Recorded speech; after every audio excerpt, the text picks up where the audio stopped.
Okay. So let's get started.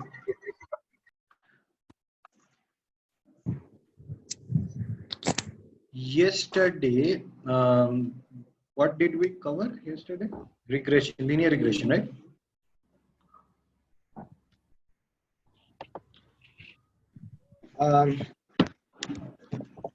In linear regression, I think we have only done it in Excel, right? Okay. So, Yes. how many ways can you do a linear regression in Excel? Two ways. One is by using solver. Second is by directly using the data analysis.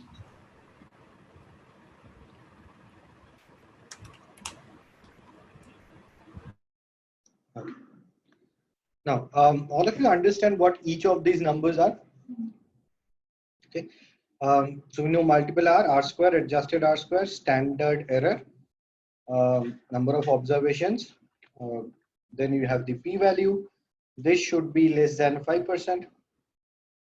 And each of these should be less than 5% in order for your model to be valid. Now, after doing all of this,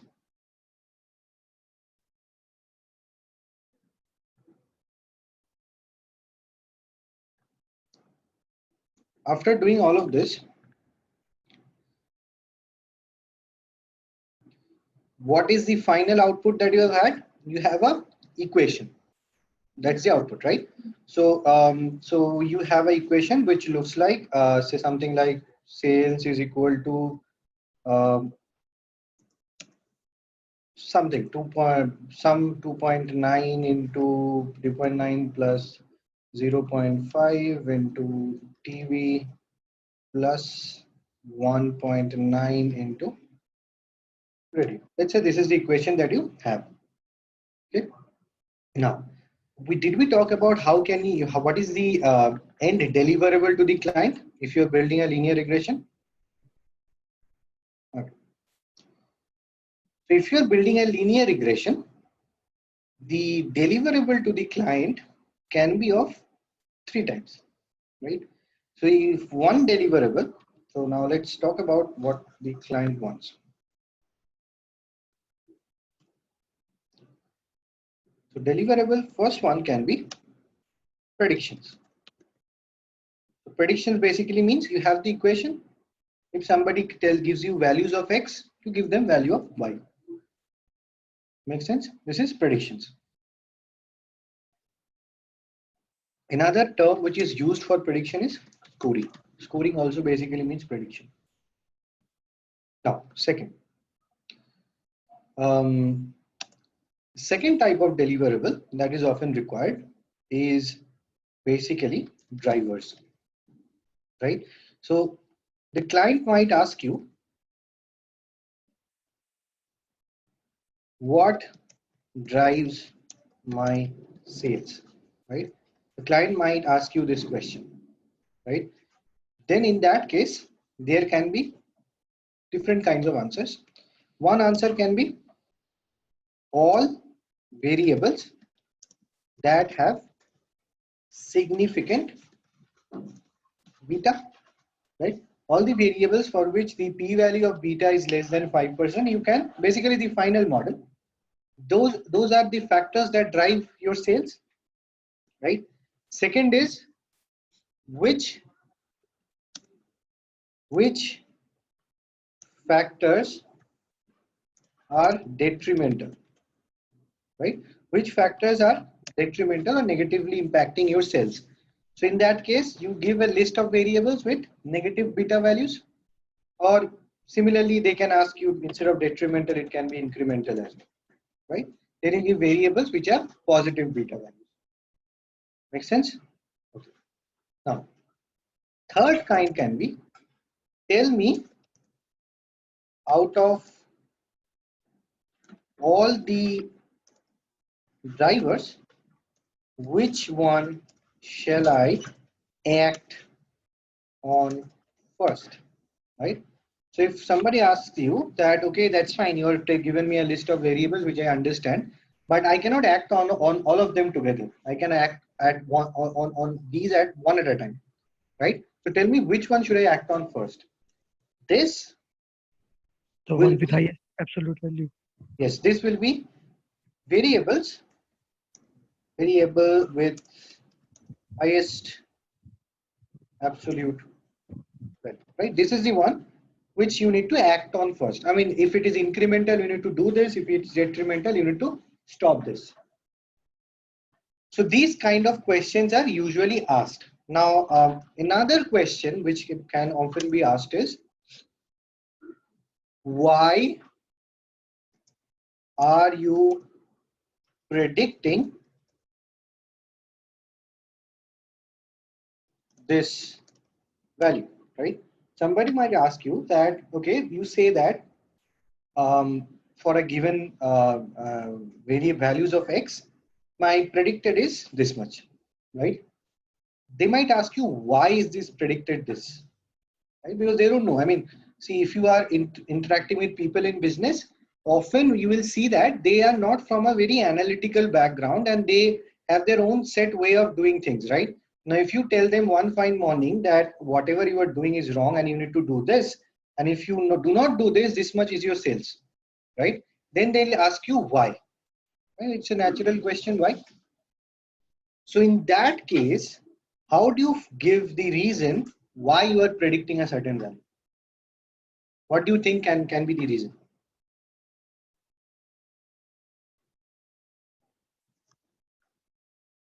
See, linear regression is a very open box, right? I mean, there is nothing secret about this technique. It's a very open equation. You have a y, you have a beta, and you use x to basically predict the value of y. Now, understand my question. So let's take another example. Let's say I am predicting your GMAT score. Right? Let's say I have a tool which predicts GMAT score. Given the number of hours of study, and let's say how many mock tests you have taken and so on, right? So all of you understand GMAT, right? GMAT MBA के लिए करते हैं. Okay. So let's say I am predicting this. Now, one of your clients has entered and that person was expecting a score above 700, right? And he got a predicted score of 400. So he might ask, why am I getting 400? Because I think that I should get 700, right? So how will you explain your answer?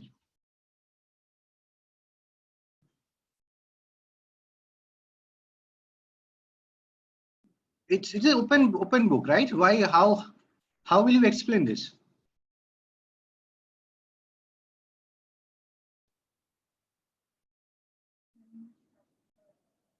Okay. So one explanation is you first have to tell that person or that client that, see, according to our analysis, we have seen that these are the factors which affect the GMAT score or the Y variable, right? And then what you have to tell is, according to our analysis, these are the betas that we have estimated. These are the weights that we give to these factors, right? And then you say that since, say, you have studied these many hours, that's why you have got a low scores. You have to figure out why. So if somebody is asking, why is my score low? Then you have to figure out, I mean, there are two things that can happen for a low value of y. One is the thing which is good is doing less. And the second thing is the thing which is bad is doing more. Both of them can contribute, right? Say, for example, in our TV, radio, and newspaper case, newspaper was detrimental, right? So if somebody was allocating all of their budget on newspaper, his sales will be low. Or in the other hand, if somebody was not allocating any budget to any of these channels, his sales will be low. Make sense? So what you need to do is you need to look at the values of beta into x. You need to calculate beta into x for each of the x variables and then figure out which is the highest absolute value of beta into x, because that is the highest contributor in your predicted value. Do you agree with that? The highest beta x is the highest contributor of the prediction. This is basically the reason why this is the topmost reason why you are predicting whatever you are predicting. Make sense? Say for example, if this guy has got a predicted GMAT score of 400 and you have seen that the number of hours of study is like really low and therefore the beta into x will also be low, then you will say that, see, this is the most important factor why we think that you are scoring this low. Do you see? It will not be only beta, right? It will be beta into x. The reason being, let's say I have so if it is just beta, right? So somebody might say that, okay, why do I need to look at beta into x? What I'll do is I'll just look at absolute value of beta, right? And if the absolute value of beta is low, then then that is not a factor. If the absolute value of beta is high, that is a factor. But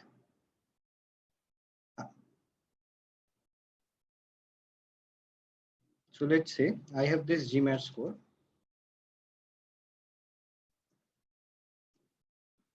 and this is equal to 100 plus 2 into number of hours of study minus 3 into number of whatever CAT attempts plus 1 into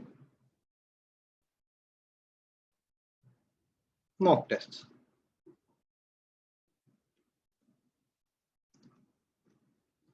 Now, if I just go by the absolute value of beta, which is the most important factor? CAT attempts, right? So let's say there's this guy who was expecting for 700, you have said 400. Now, if you just look at the value of beta, you will say that I think you have had too many CAT attempts, right? Because that's the beta. Okay. But it might be the fact that that person has attempted 0 number of CATs, right? Do you understand? And it might be any of the other 2 reasons. Does it make sense? So that's why you need to not only look at beta, but look at beta into x if you need to reason for one particular observation. If you just look at the beta, it gives you reasoning for the whole population. But if you want to reason for one particular observation, you need to look at beta into x. That gives you the reason for one person. Whereas just the beta gives you the overall reason for the population. So beta will tell you something like, overall, if people attempt CAT too many times, they seem to score lower in GMAT. That's the overall observation. But if I'm talking about one particular person, you need to look at beta into x. Does it make sense? Okay, so for example, let's take this equation, right? Let's take this equation. This person was expecting a score of 700. We have said 400. Now, how is that 400 coming? The 400 is coming in this particular way. This person has studied for, say, 200 hours. Oh, no, sorry, 100 hours, right? This person had made 0 attempts on CAT, right? And this person has taken 100 mock tests, right? If you adds up to 400. Okay. Now, what I'm saying is, if you just go by the beta values, right, which is the most important factor. Now, if you tell this person that I think your score is low because your CAT attempts are high, is that answer true for this person? No. What will be true for this person? What is the most important factor for this person? Number of hours of study. You need to figure out this is low. That's why. Right? So if you just look at beta, it will give you an observation on the whole overall population. If you want to reason for a particular observation or a particular person, you need to look at beta into X.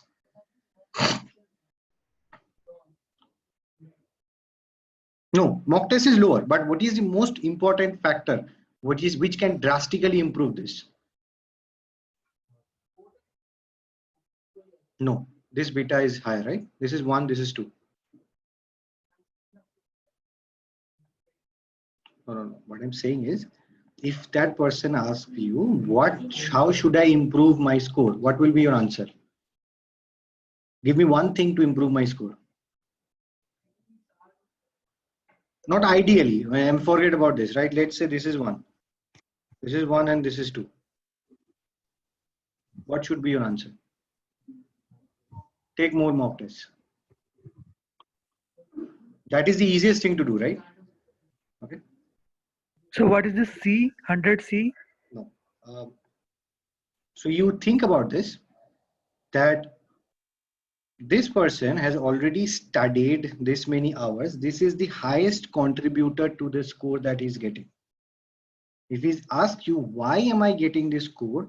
You should point out the top reason is your hours of study. This is the topmost reason for you to get this score.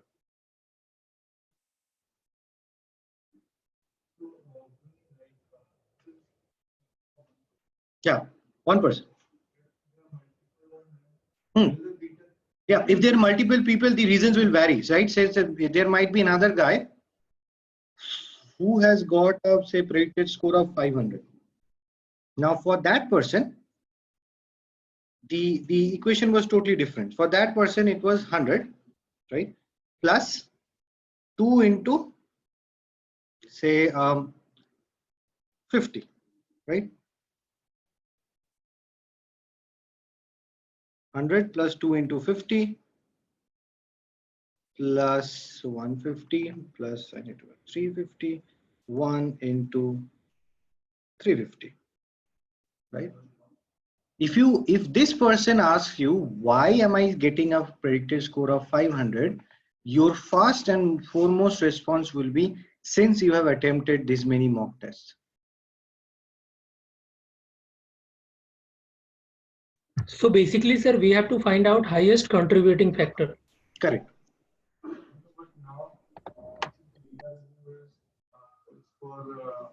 So absolute value will not work here, right? Like we have to calculate. Highest value is for hours of study. Totally agreed. But if I ask you, what is the reason for me getting a predicted score of 500? The most important reason is this. This is the highest contributing factor, right? Right. Can't? No. Because then you will have to build in that intelligence to figure out that less hours of study is bad. That is so I'm saying you a generic approach. The generic approach is whatever beta x is highest, that is the highest contributor. Sir, And this is also called knowledge you can casual obviously build modeling. more intelligence. Yeah. Sorry. Sir, this is also called casual modeling. This is what we call casual modeling. So there is nothing called casual modeling. We are all very serious. There is no casual. No, like I heard somewhere linear, we can also do cause and effect analysis or casual modeling. Causal modeling. Okay. Causal, no, this is not causal modeling. Causal modeling is different. Okay. Okay.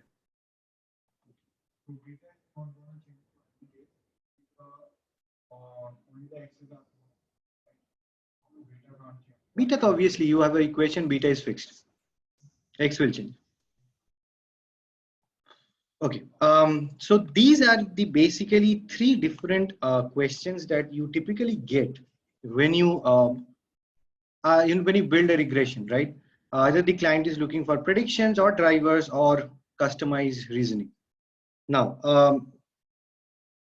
when you go for an interview, they'll also ask any one of these questions. Yes, whichever is the highest absolute value of beta into x, that is the driver. It is valid if you want to give separate reasoning for each observation. If you want to give an overall reasoning for the population, then beta. Okay. Now, is this clear? Okay. Now, so if I want to summarize what has to be remembered from whatever we have done so far, it is the fact that, so couple of things, right? So first is, what is the method? So it is a like interview question which are often asked. What is the method used to estimate betas, right? So in linear regression, what is the method that is used to estimate betas? The answer is OLS. So OLS stands for ordinary least squares. Now, why do we call it ordinary least squares? Because if you remember, what were you trying to minimize? MSC, right? So it is squared of errors basically, right? Mean squared of errors. You are trying to minimize a squared of error term. That's why this is known as ordinary least square method. Okay. Why is it called ordinary? Because there are other complex methods as well. You can use weighted observations as well, and there are other methods, right? So this is the most vanilla format of linear regression, and the method that we talked about yesterday is ordinary least squares. Make sense? Or OLS, right? Now, second question. Second question is, how do you interpret betas, right? We know it, right? How do you interpret betas? Right? Beta 0 is, so there are two kinds of beta. One is that the intercept, which does not get multiplied to anything. The way you interpret it is the value of y when all values of x are 0. That's the interpretation. For every other beta, it is the unit, it is the increment in y that is expected for unit increase in x. Right? If you increase x by 1 unit, what is the amount of increment you expect in y? That is basically beta. Right? If you think about it, that's beta, right? Okay. So this is the second question. The third question, which is usually asked, is what is R square and adjusted R square? Right? What is R square and adjusted R square? We discussed this yesterday, right? All of you are clear on this? In an ideal scenario, adjusted R square should be as close to R square as possible. In an ideal scenario, adjusted R square should be as close to R square as possible. Okay. Now, apart from this,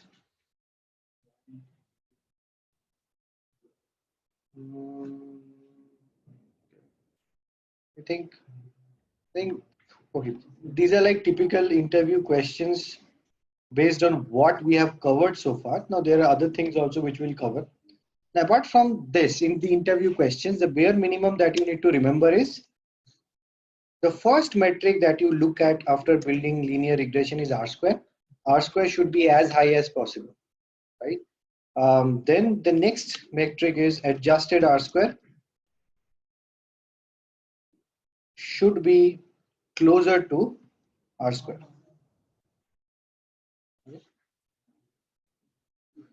So third is, R square will be between 0 to 1, right? it's a percentage, right? So it will be between 0 to 1. Okay, so somewhere I have read, I mean, if your R square is near to 1, that means your regression explains the entire variability. So what is R square? It's a basically variability explained by the regression divided by total variability of the data set. So it is what? Proportion of variance explained, right? Right. So if it is close to 1, it explains almost all the variance. Okay. Okay. So at R square, adjusted R square should be as close, then p value for ANOVA should be lower than equal to 5% for p-values of betas should be lower than equal to 5%. So these are 4 things that you need to remember based on whatever we have covered. Sir, I have a question here. Actually, last night I was working on the assignment, so I got confused. So if p-value is less than 5%, we reject the null hypothesis. Right. Right. Okay. Thanks. Okay. Now, any questions on any of these?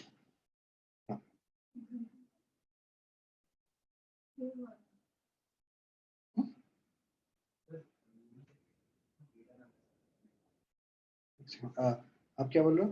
Beta last वाला हाँ beta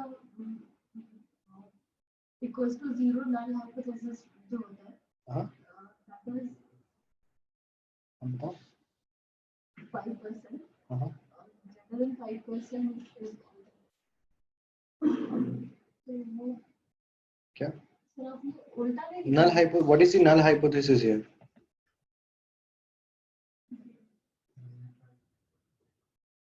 Beta equal to 0 is null hypothesis, huh? Yeah. Alternate is beta not equal to 0. Right. हाँ तो ideal value क्या होना चाहिए? p का Beta not equal to 0. तो p कितना होना चाहिए? Greater than 5. हाँ alternate है मैं किसी को ऑल्टरनेट कब आप एक्सेप्ट करते हो? p वैल्यू जब 5% से कम होता है ना.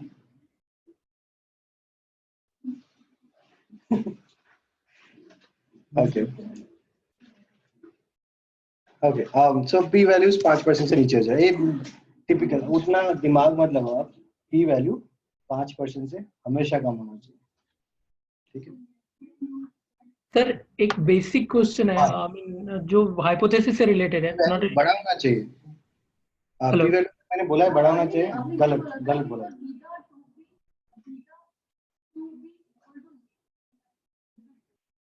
करेक्ट. हाँ तो बीटा को 0 होना चाहिए क्या? नहीं होना चाहिए ना. तो 5% से कम होना चाहिए. Okay, sorry. What was the question online? Sir, it's a basic one, but I got confused regarding a hypothesis analysis. In null, or what should be the null statement? What should be the alternate? Is there any thumb rule? Sometimes I got the statement and got confused. What should be the null? Or what should Null will always have a equal to sign. okay, and null will always have an equal to sign. Always. Null will always have a equal to sign. Alternate will have either a greater than or equal to or a not equal to sign. Okay, thanks.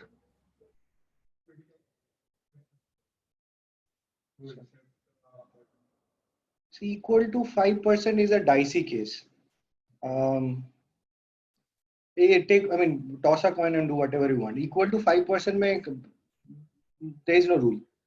Less than 5%, reject. Greater than 5%, accept the null. Equal to 5% के लिए कोई guideline नहीं है. मतलब बहुत लोग बोलते हैं कि you can take the null or you can take the alternate, whatever. I mean, equal to 5%, you will never probably get up exactly 5%. You will always be more than or less than. अगर मिल गया तो आप मतलब जो भी चाहे कर. Not both are correct. See, what is equal to 5% means? Equal to 5% basically means that you are exactly 95% sure that the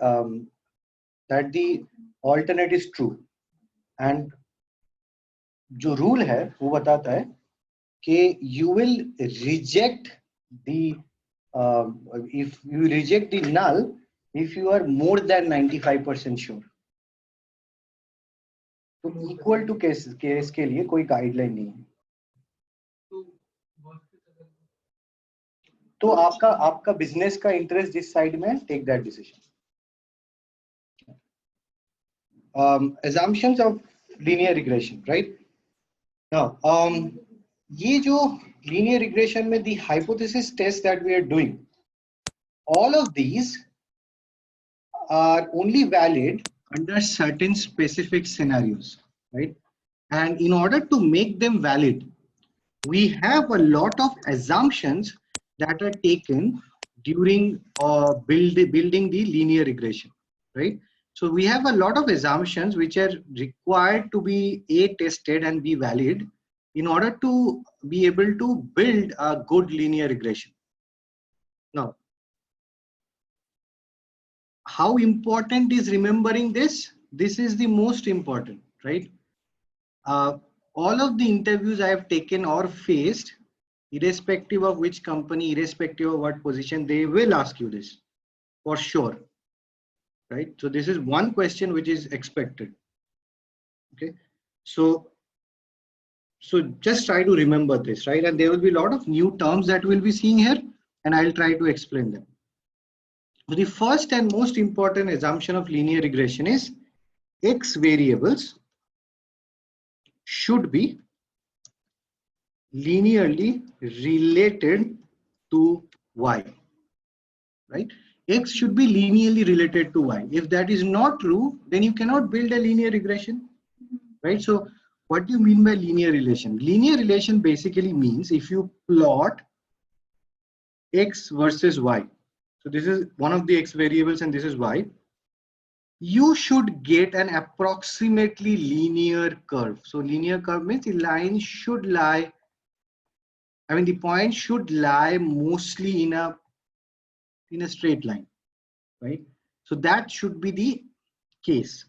If it is not linear, I mean if it is not linear or even if it is not approximately linear, say for example if you have an arrangement like this,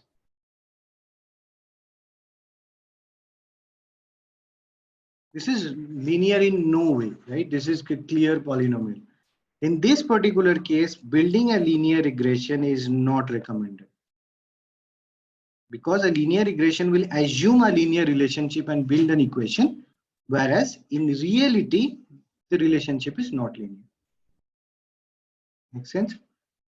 No, does not. Okay. Sir, basically this one is the scatter plot, right? Yeah, this is scatter plot. So linearity basically means when you plot X versus Y, it should, most of the points should lie around a straight line. If they do not lie around a straight line, it means that the relationship is not linear. If the points are somewhat like this, right? They go up, come down, and again go up. Are these points lying in a straight line? No.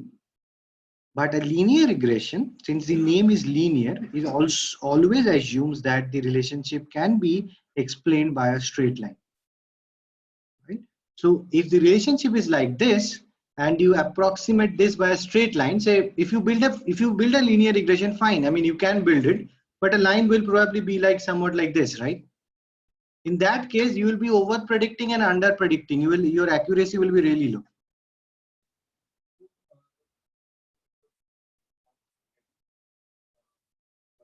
Yeah.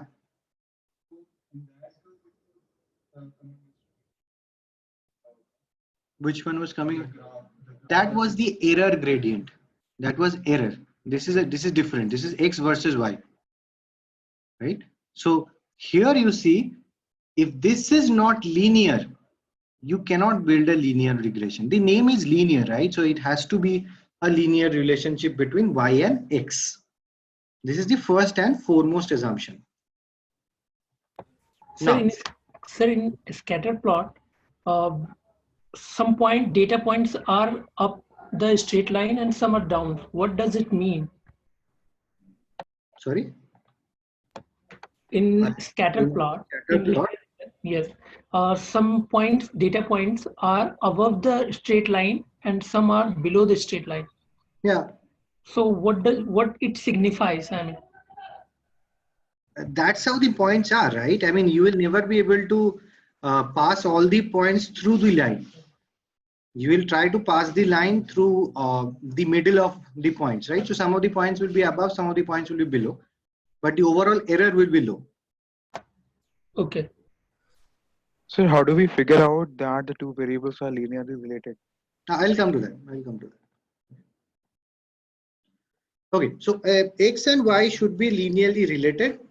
That's the first assumption. The next assumption is the residuals. Residuals basically means error. Residuals or y should be normally distributed, right? So the second assumption is the residual or the error or the y variable should be normally distributed. That's the second assumption, right? Now I'll come to how do you check this and what you do if they are not valid, that is later, but let me write down the assumptions first. Then you have, So this is the same y intercept. sorry, So this is the same y that is in the equation intercept. y is not intercept, y is the variable that you are trying to predict. Okay. Okay. Residual should be normally distributed. Then you have the third assumption, which says that there should be no relation between x variables. So the scientific name of this is no multicollinearity, right? So what we assume is the x variables that you have no relationship between them.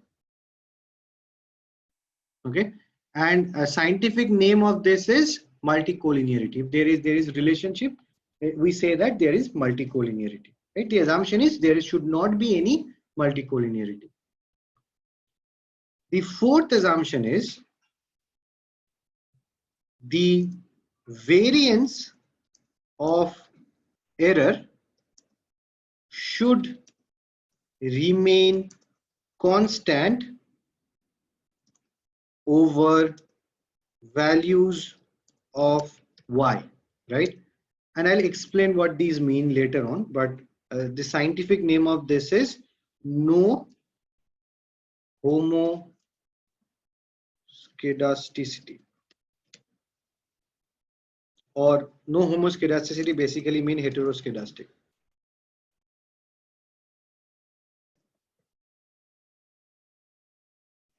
Okay.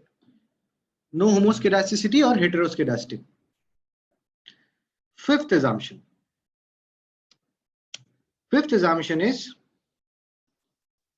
there should not be any autocorrelation in the residuals, right? There should not be any autocorrelation in the residuals. Now, so these are the 5 major assumptions. So let me go over each assumptions one at a time. Okay. Now, for each assumptions, we will learn 3 things. One, the meaning. What does it mean? What does this assumption mean? Second, we'll learn about how to check, because you need to check whether these assumptions are true or not.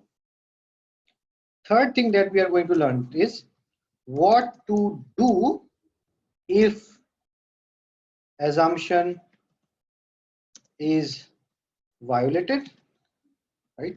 Okay, this is the fourth thing actually. Third thing is what happens if the assumption is violated. Fourth thing is what to do if the assumption is violated. So these are the 4 things that we will learn for each of the assumptions. Okay. Now, so let's start with the first one. The first one is x variable should be linearly related to y. Now, what is the meaning? Meaning is very simple, right? Meaning basically is if you plot a scatter plot between x variable and y, it should be, I mean, most of the points should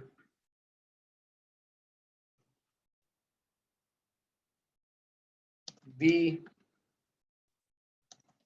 around a line, right? Around a straight line.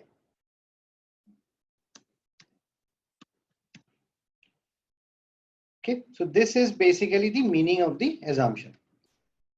Now, second thing is how to check.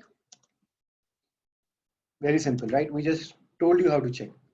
You will have to plot each x variable with y, right? And figure out if it is linear or not. So when I say plot, let's do it in one of the cases that we have done, right? So let's do it for the advertising case. In this, we have 3 variables. Second, I deleted one column yesterday.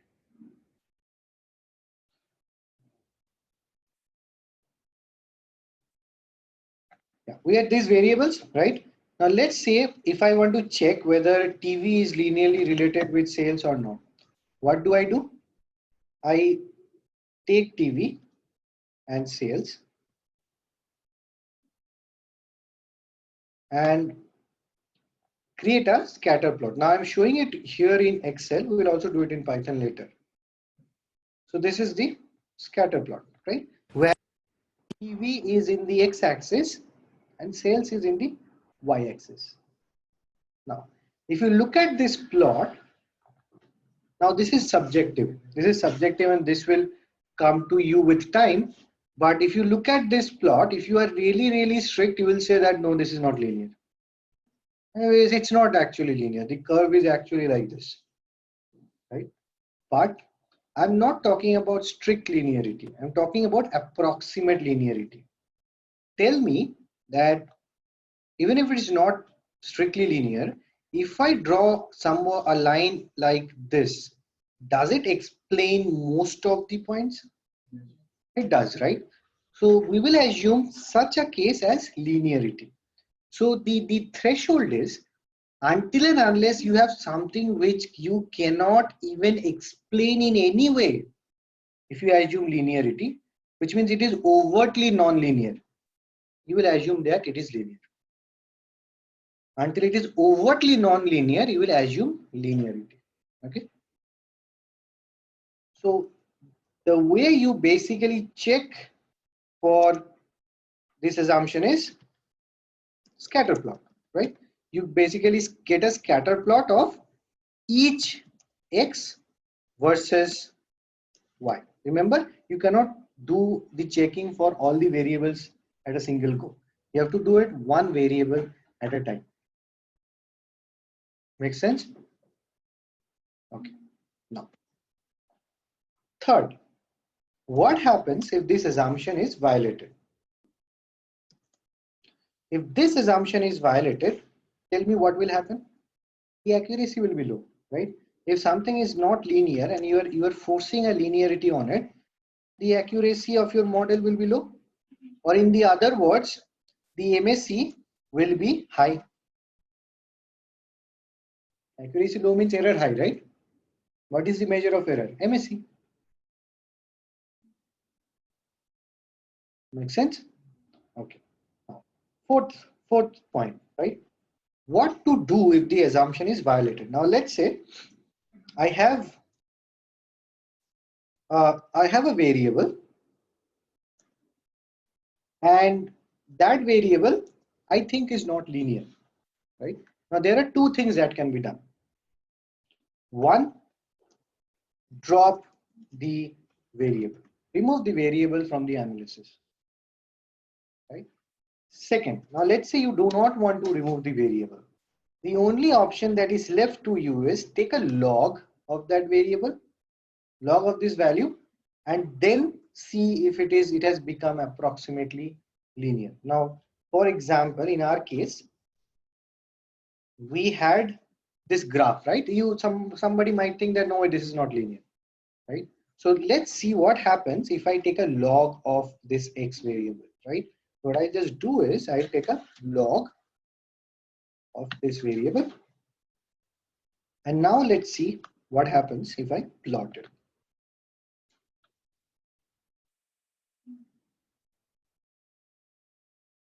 Now, if you look at this, this has become more linear than before.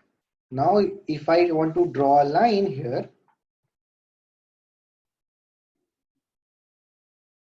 this line clearly explains more points than previously. Correct. If you take a log, it will be less scattered. So there are two actions that you can take if you think that the linearity assumption is violated. One, remove the variable, which is the easy way out. Second is take a log. Right? When you take a log, always remember do log of x plus 1. Can you tell me why?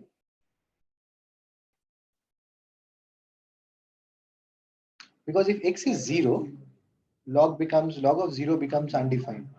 Right? So always ensure do x plus 1. If x is 0, if I take log of x, it becomes undefined. Oh, base is always e. Base is always e. Always in all scientific calculation, you always use e. Log 10 is for normal calculations. Sir, in the Excel example you had shown, you had not taken the log x plus 1. Yeah, I have not taken because I know there are no zeros. That's why. Sir, can you explain drop the What I'm variable? saying, I mean, always, when you are coding in Python, always take log of x plus 1. Because otherwise, if you in your data there is some 0, then you will get an error. Always take log of x plus 1. Yes, sorry, what do I explain? Drop the variable means remove the variable from analysis. remove the variable means, sir, in Excel we do have a data point. We should remove that. That you are trying to. Column. Variable means column. Yes, in column the data point that we have, right? So Can you show me in Excel? That will be great. What I mean is, say if I say that TV and sales are not linearly related, Okay. from my analysis I will just delete this column. Okay. Make sense? Makes sense. Any questions on this?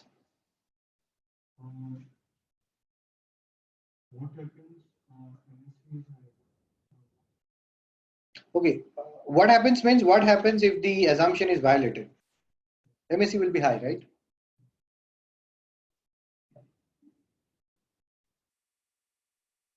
Clear?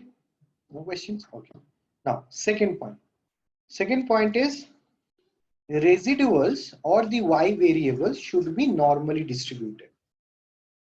Right? Residuals or the y variables should be normally distributed. I will need a code to show this. So let me open up the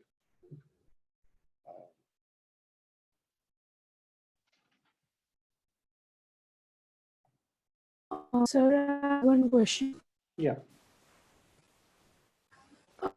If we drop the variable, so how can scatter graph? Sorry, how? That can be possible. Sorry, how what? How will the drop the variable work? And how can we No. If you see in the scatter plot that it is not linear, then you drop. Obviously, if you drop it, how will you get the scatter plot? First, you see the scatter plot, then you think that if it is not linear, then you drop.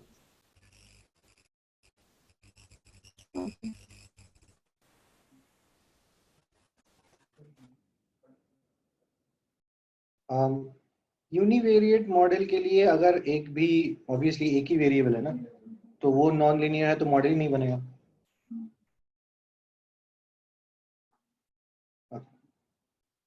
Now, coming to this assumption, right? Residuals or y should be normally distributed. Now, first point is meaning. Okay, what do we mean by this, right? What we mean is, all of you understand residual. Residual is actual minus predicted. So what it means is, if you have built a model and then you have predicted for every observation, and then you calculate the error for every observation. And then if you get a histogram of that error, that histogram should be bell-shaped. That's what it means. So the errors should be normally distributed. Make sense? Huh? Errors should be normally distributed, right? Or in other words, instead of error, what you can also do is you can check if y is normally distributed. If y is normally distributed, errors will always be normally distributed, right? You check any one of them. So that's why residuals or y should be normally distributed. So meaning basically it means that residuals or y when plotted in a, all of you understand histogram, right? We discussed frequency plot and all of that, right? Okay. So residuals or y when plotted in a histogram produces a bell-shaped curve. So this is what it means. Now, second, how do you check? So can you please explain this first one? I mean, if you will plot y, then against what we will be plotting it for histogram, You understand frequency plot, right? We had done it in our first class. What I'm saying is, if you get a frequency plot or the histogram for y, it will be a bell-shaped curve. Okay, and the range to plot this should, I mean, how that will be decided? The base. Sorry? What will be decided? Means how we'll decide that means if it is bell-shaped or not from that plot. By looking at it, if it looks like a bell. It's a histogram, right? Even look at it. Okay. Now, how to check, right? The best or the easiest method to check is plot a histogram of y, right? And if it is bell-shaped, then it follows normality, right? If it is bell-shaped, it follows normality. But here you see in reality, no y will follow the bell shape perfectly, right? So in that case, histogram becomes a very subjective way. I mean, for you, it might be bell shape. For me, it might not be bell shape, right? So a more accurate way or scientific way to do this is by building a QQ plot, right? QQ plot stands for quantile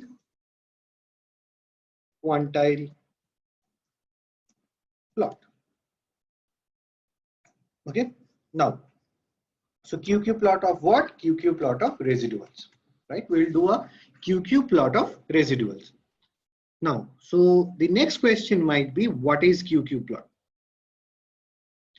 Now, to understand QQ plot, I need to verify a couple of things. First thing is, do all of you understand what is percentile? All of you understand percentile, right? Yes. What does 30 percentile mean? 30% of the data. 30% of data what? Yeah, so 30 percentile means 30% of the values will be less than equal to that value, right? Okay. All of you understand this, right? Okay. So median will be what percentile? 50. Cool. So if you understand percentile, it makes my job easy. So now, basically, what we do is QQ plot is a plot, right? Plot means a graph. A graph has two axes. Okay. So let's understand what is in the x-axis and what is in the y-axis of the QQ plot. In the x-axis, we have percentiles of standard normal. Standard normal will have percentiles, right? What is the 50th percentile of standard normal? 0. 50th percentile is 0, right? Okay. So in the x-axis, we have percentiles of standard normal. In the y-axis, what we do is we have calculated residuals for each observation. What we do is we convert residuals into something like this. If Ri is the residual for ith observation, from Ri we subtract the average value of Ri. Right? So average value of Ri, and then divide the whole thing by standard deviation of Ri. Does this expression sound familiar? Yeah. So where did you see this expression? That's the z-score of Ri. Correct. So now, what is our assumption here? Assumption here is residuals are normally distributed. If residuals are normally distributed, what is the distribution of this quantity? Standard normal, right? Now, let me ask you one thing. If I plot 1, 1, 2, 2, 3, 3 in a two-dimensional plane, what do I get? A straight line with 45-degree angle. Agreed? Now, if I have Ri is if Ri is normally distributed, then this expression is standard normal. It is in the y-axis. In the x-axis, what do we have? Standard normal. So in the x, so we basically plot percentiles of this, right? So in the x-axis, we have standard normal. In the y-axis, we assume that we also have percentiles of standard normal. So what should we get ideally? A 45-degree line, right? Exactly. So I'll show you how this plot looks like for one of the case studies which we'll do later, right? This is the QQ plot, right? So this is the 45-degree line. The red line is the 45-degree line, which is expected if residuals are perfectly normal, right? Theoretical quantiles mean theoretical values of normal distribution. Then you have this quantiles, right? So if most of these points are actual observations, right? If most of the points lie on this straight line, it means what? Data is Residuals are normally distributed, right? Makes sense? If most of the points lie on this straight line, then we'll say that residuals are normally distributed. Sir, as you said, deciles of standard normal. Ordered values are what we calculated using residuals.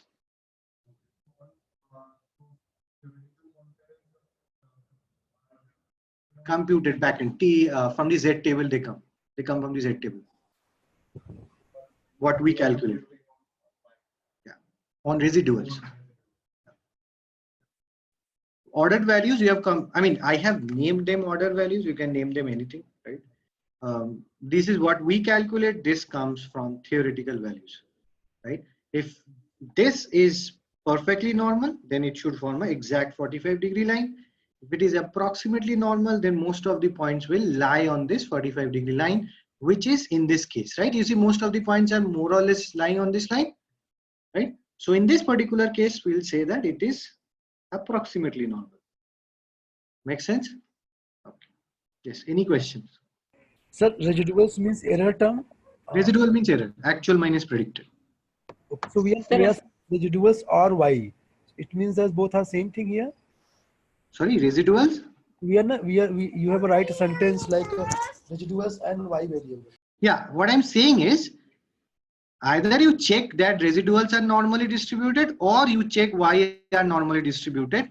If one is true, the other will also be true. You can check any one of them. Okay, because residuals are derived from y, right? Actual minus. Right. Okay, thank you. Sir, can you go to the graph?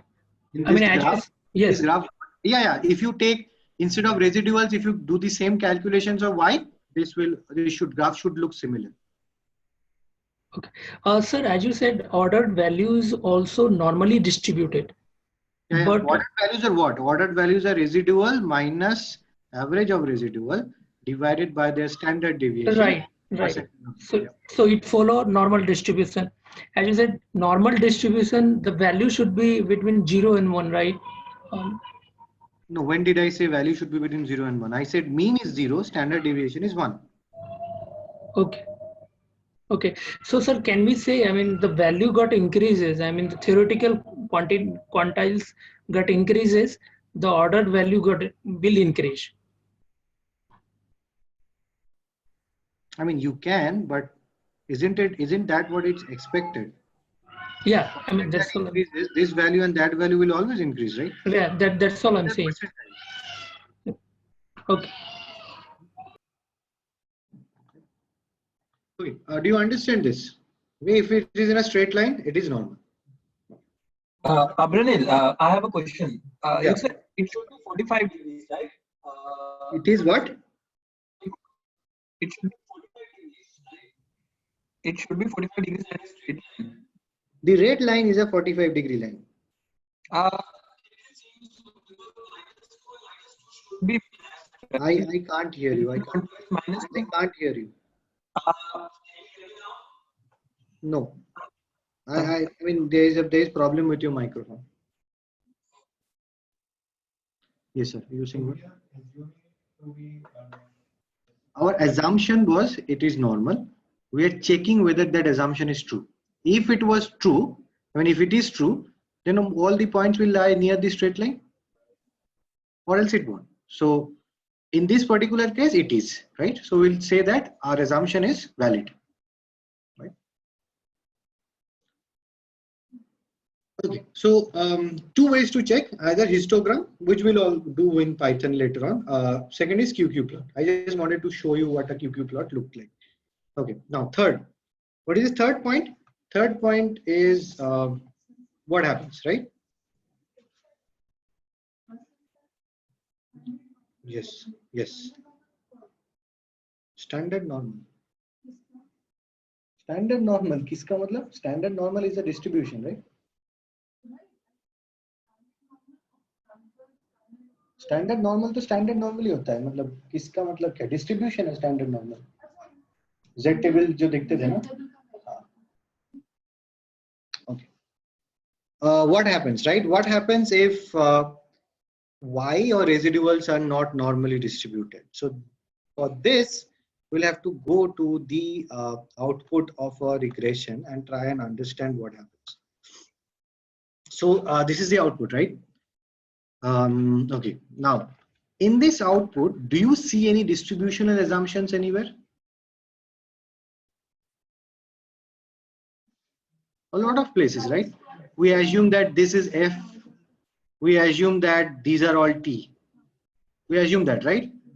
Now, F and T are derivatives of what distribution? Normal, right? In order for this to be F, these two have to be chi-square.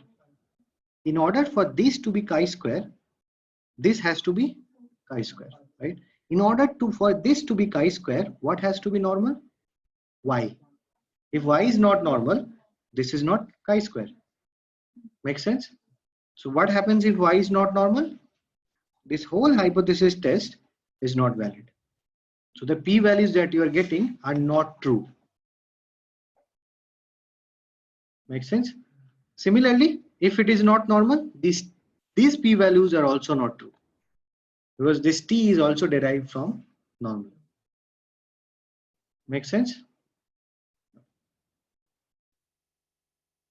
Okay, so what happens? All the p-values are calculated wrongly. Okay. 4. Next is what to do. So Y is what we are going to calculate, right? Sorry? Y is what we are going to calculate. What are you going to calculate? You said like Y is what we are going to calculate, right? Y is what we are predicting, yes. Okay. What to do, right? What do you do if this assumption is violated? Basically, you have one way. First, or the only way, is transformation. What you need to do is you need to transform Y so that it becomes normal. Makes sense? Now, what are the possible transformation? The most and the easiest one is log. Okay. So if you think that from the QQ plot or the histogram, you see that Y is not normal or the residuals are not normal, what you need to do is take a log of Y and then again check, right? It is not guaranteed that taking the log will always make it normal, but 60% of the cases it does, right? Take a log, check, and if it has already become a normal, then fine. Otherwise, you cannot build a linear regression. I'm not saying that you cannot build any regression model. I'm just saying that you cannot build a linear regression because these assumptions are only for linear regression. Third. Sir, can you repeat this statement? I mean, yeah, so you take a transformation of Y, take a log of Y, and if then again check with the QQ plot. If you think that the transformation has made Y normal, then fine. Otherwise, you cannot build a linear regression. You can use any other technique, but you cannot use a linear regression. So there's only one way of transformation, only log, or is there any other way also? Log is the most used, so let's stick to that. There are other transformations as well, but for now, let's consider only log. Okay. So first we go through the histogram and then after that QQ plot. Yeah. Histogram, I mean, you go through any one of them, right? Either you go through a histogram or a QQ plot. Okay. In my opinion, QQ plot is better because it gives you a less subjective way, because you have a comparative line with which you can compare. Histogram is subjective. Okay. Next, the third assumption is there should not be any relationship between the X variables. Now, what do I mean by that? It basically means that all the X variables that you are using should not have any relationship or any linear relationship among themselves. Right? If it is polynomial, we don't care. It should not be linear. Okay. Now, X variables should not have any linear relationship amongst themselves. Now, remember, the relationship between X and Y should be linear, but within X, there should not be any relationship. Now, I have seen questions that like, okay, should we drop variables which are highly related with Y? No, you should not drop variables which are related with Y, because that is good. You should drop variables, or you should do something about it when you have X variables which are related to each other. Example, let's say I want to build a regression equation where I predict the income using say height and weight, right? Now height and weight are strongly related to each other, right? Ideally, you should not build a model with X variables which are strongly related to each other, right? Why? The reason is very simple. If X's are strongly related, that means the X variables have information which is present in each other. Right? Well, when are variables strongly related, right? So when I say height and weight are strongly related, it means they have the same pattern. Why should I use a variable repeatedly, right? Why should I repeatedly you have the same information in my equation, right? So that's why. Apart from that, there are other reasons also, but that is a very intuitive reason. Why do you want to repeat the same information in your model? Makes sense. If two X variables are related, that means they are basically quantifying the same information. Why do I need to have the same information repeated twice? Okay. Now, how to check, right?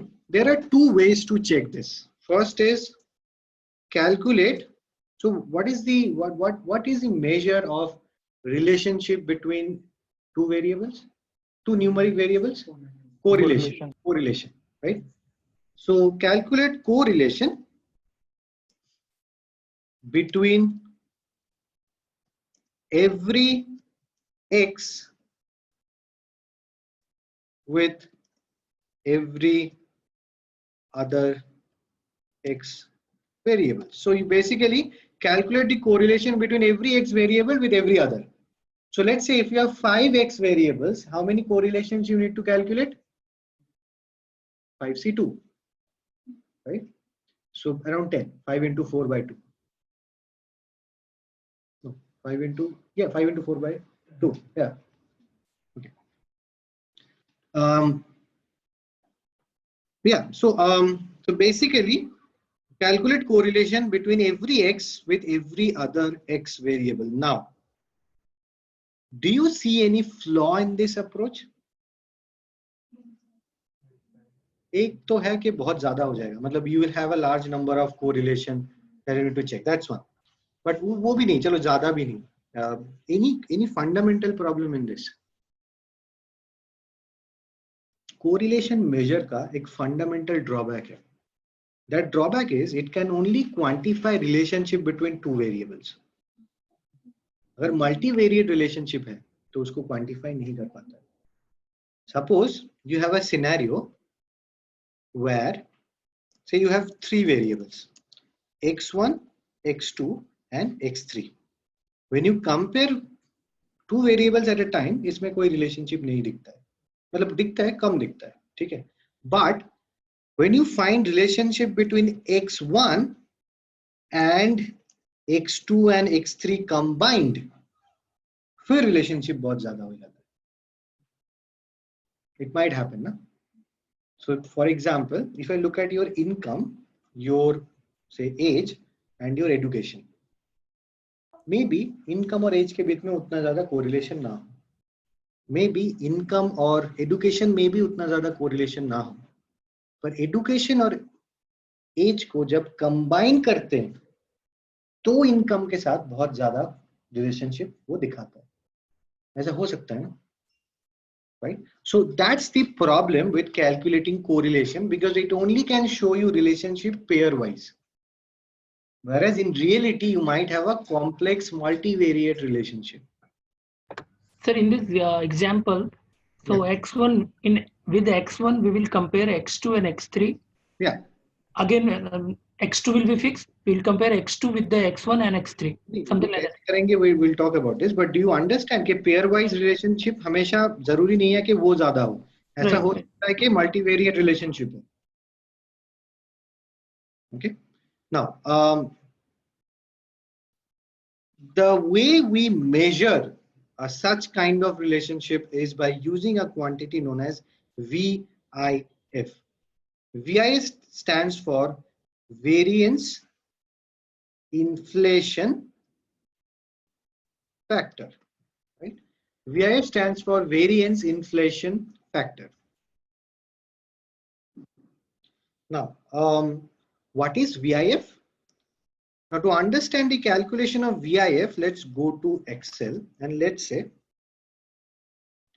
you have a Y and you have three X variables, right? Now, what we are trying to ensure is these three are not related to each other, right? They might be related to Y, which is good, but these three should not have any relationship, right? Now, what VIF does is, VIF will give you a number corresponding to each variable. You will have a VIF of x1, you have a VIF of x2, you have a VIF of x3. You have a VIF is a number which will come out for each x variable. Now, how is that number calculated? So VIF, when I am calculating VIF for x1, it is basically 1 by 1 minus r square. 1 by 1 minus r square. Now, you might ask, what is this r square? This r square must be corresponding to a linear regression, right? Because r square is part of a linear regression output. This r square is coming out from a linear regression where we are trying to predict x1 using x2 and x3. Now, this is a multivariate relationship, right? We are predicting x1 using rest of the x variables. And if we see that in that equation, r square is really high, it means what? The information in x1 is already present in the other variables. So I don't need x1, right? Makes sense? Now, if R square is high, is VIF high or low? High, high. 1 by 1 minus R square, right? The threshold of VIF is, if VIF is greater than 10, then you can drop the variable. Why? VIF greater than 10 means R square is greater than 90%. What does 90% R square means? 90% R square means 90% of the information that is there in the X variable is already present in the others. So I do not need that variable with me. 90% of this information is already present in the others. For 10%, I don't need a variable. Does it make sense? So that's why what we'll do is we'll calculate VIF for each and every X variable. And whichever X variable has a VIF greater than 10, we will drop them from the analysis. Okay. So variance inflation factor, this is how to check. Now what happens if all the now what happens, right? What happens when what you need to do is, if VIF is greater than 10, drop the variable. Sorry, what to do में ये आएगा. What happens मैं बताता हूँ. ये what to do में आएगा. What to do means if the VIF is greater than 10, you can drop the variable, right? And this you can do if you have multiple variables with VIF greater than 10, you can drop all of them together. Doesn't matter. There is no iterative process in this. Make sense? Okay. Is this clear? Sir, how you have calculated VIF? Can you show us again? VIF is 1 by 1 minus R square. Yeah, so R square, how you have explained how we have created the R square? So if you build a linear regression where you try to predict x1 using x2 and x3, you will get a R square for that linear regression, right? Right, right. So I will calculate 1 by 1 minus that R square. If that is greater than 10, then I will drop that variable. Okay, from same linear regression, we took the R square and then do the calculation. Correct. Same मतलब x1 को जहाँ पे predict कर रहे हो ना वो linear regression. तो y वाला y कभी गया ही नहीं है, y पे अभी x पे चल रहा है. x2 and x3 मतलब बाकी के जो x है.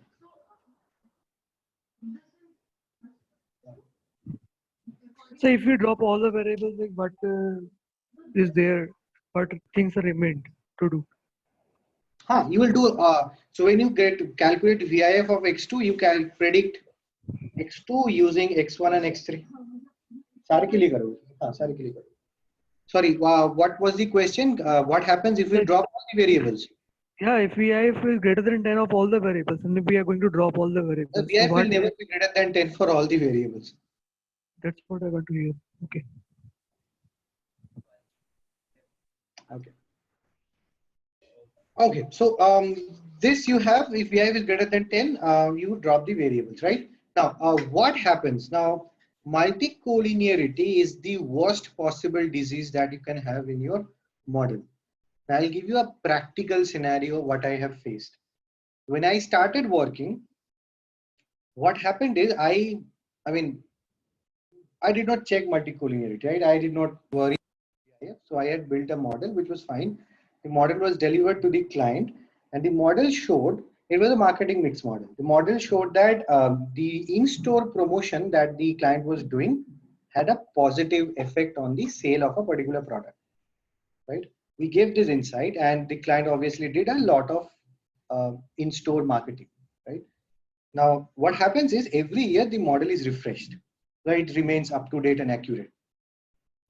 Next year, when I refresh the model, guess what? The beta value came out to be negative, right? So what happened was, previous year, the beta value was positive. Now the beta value was negative. Now, if we go back to the client and we tell that this is detrimental, he would have invested a lot of money in that, right? That is a problem. This is what I have faced, right? So this is the worst possible problem that you can have in a regression equation. Multicollinearity fluctuates the sign of your beta, right? It will fluctuate signs of beta values. So all of your forget about prediction. Prediction goes for a toss. That is there. Your interpretation also will go for a toss, right? Interpretation is often more important than the prediction because the client has to be comfortable in using the model, right?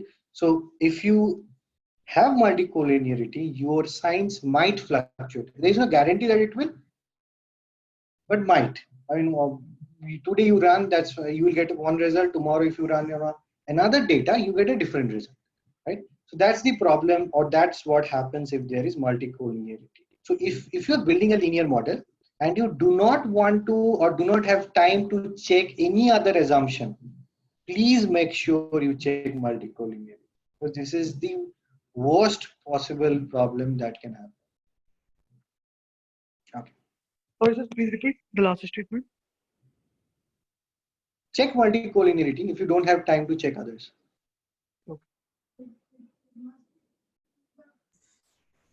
Sir, I have a question. So this multicollinearity, we check only between the continuous variables, right?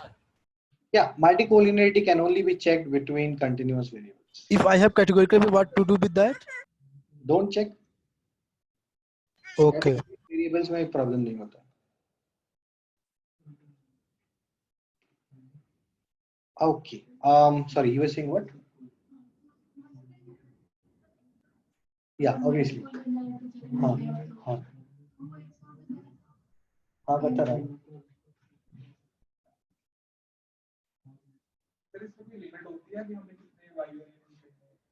Y variable से एक ही होगा, जितना ले सके हो. X का कोई limit नहीं होता.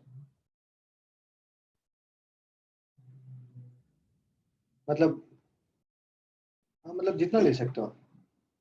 3-4 हजार 5 हजार, उससे ज्यादा जाओगे आपका सिस्टम थोड़ा स्लो हो जाएगा, पर हाँ 4-5 हजार तक तो जा ही सकते हैं. Okay, now next, the next assumption is variance of error should remain constant over values of y. Okay, variance of error should remain constant over values of y. The scientific name is no homoscedasticity, which means there is heteroscedastic. Now, what do I mean by that? The meaning is, what we do is we plot y value. You have values of y, and for each value of y, once you have built the model, you have a residual, right? So what you do is you plot these residuals against each value of y, right?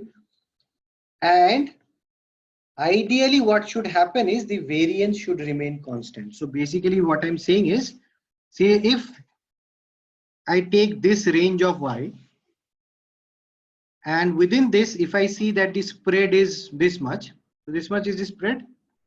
If I take some other range of y, I also should get the same spread. The average might increase, but the spread should remain constant.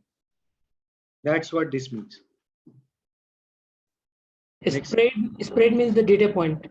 Spread means the what do I say? The standard deviation. Spread means how different the values are, right? Okay.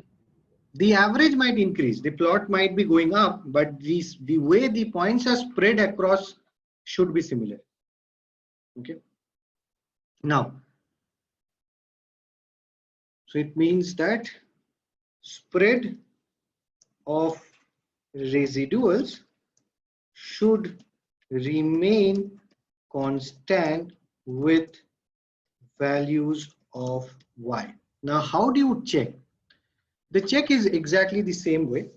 What you do is you get a scatter plot of actual value of y versus residual. Now in this scatter plot, if there is a funnel shape means what? If you have a shape which is somewhat like this, right? Do you think here the variance is constant? No, right? So variance was this much here, and it has increased to this much, right? Or you have a inward funnel which looks like this. Basically a funnel. If you have a funnel shape, that means that there is heteroscedasticity. Let me show you an example. Again, this is an analysis that we will do, but I'm still showing you some of the graphs.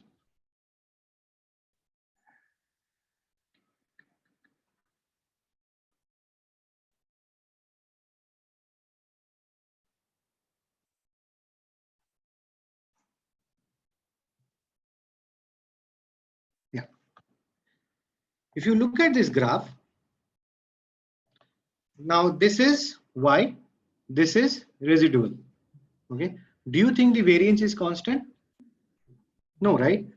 Because here this much is the spread. Here the spread has increased this much, right? And if you think about it, this is a funnel, right? So if you have a funnel shape in your plot, it means that there is heteroscedasticity present. Make sense?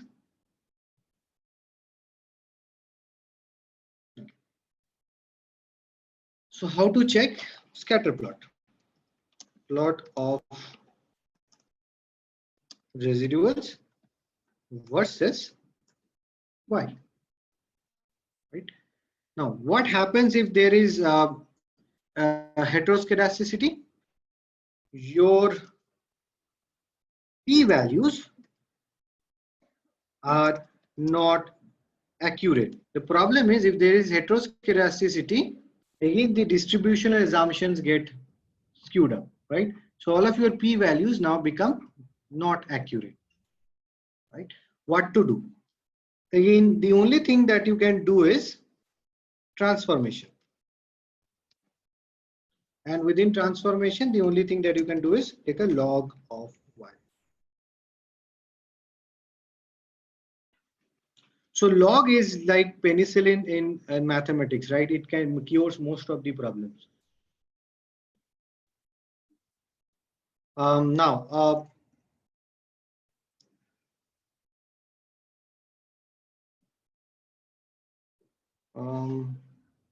yeah, we have done this, right?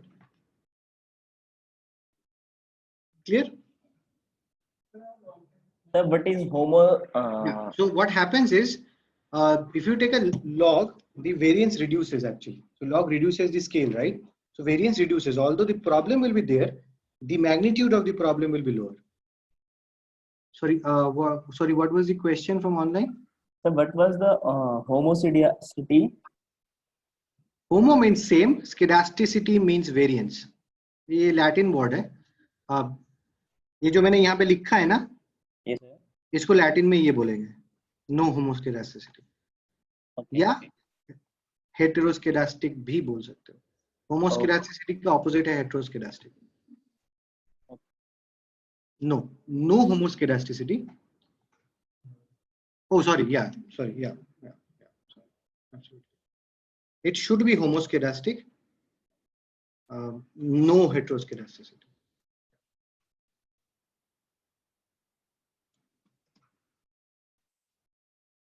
Answer in the above one-third assumption, it could be no multicollinearity or it could be multicollinearity. No, multicollinearity should not be present.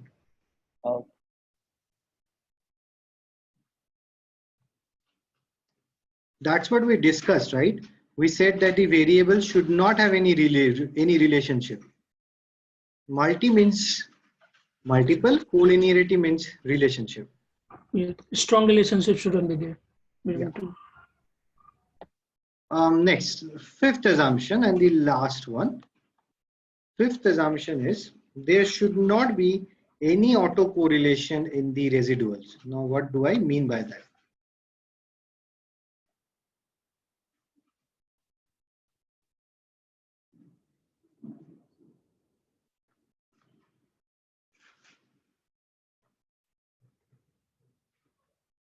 Okay, so what do I mean by no autocorrelation? No autocorrelation, yeah. So to explain this, let's go to Excel and then I will try to explain. Now let's say I have a value of y and I have after I build a model and I have a predicted y, right? So if I have a y and a predicted y, I can calculate a error, right? Which is actual minus predicted, right? So let's say I am putting some random values here, right? So let's say I have how many? I have 10 observations and these are their errors for some actual and some predicted. Autocorrelation basically means what I'll do is I'll calculate a quantity known as lead error. Lead error. Lead error basically means error from the next observation. Right? Sir, there are two columns you mentioned y, predict y. So y Yeah. is the value we are going to predict. Y is the actual value, predicted is the value that you are getting from the equation. Okay. Error is residual.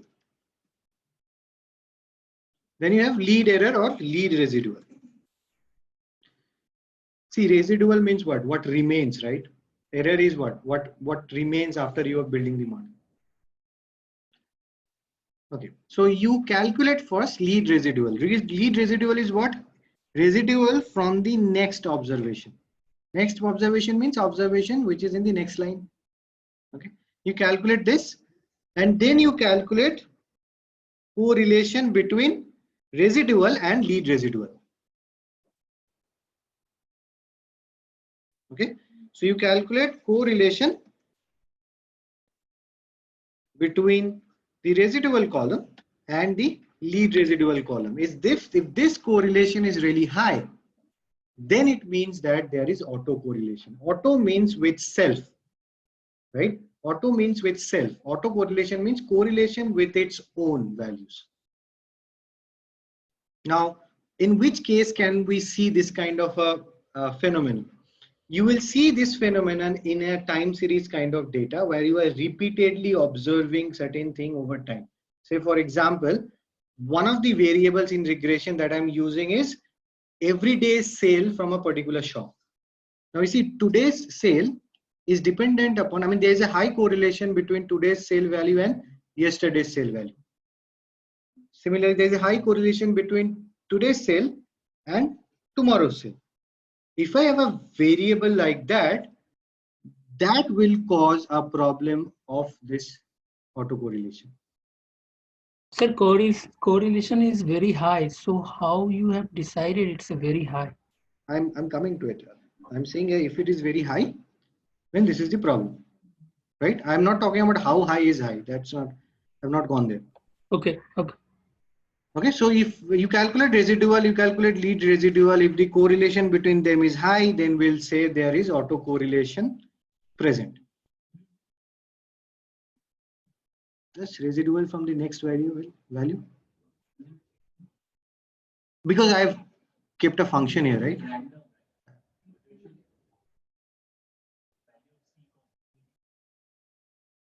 What?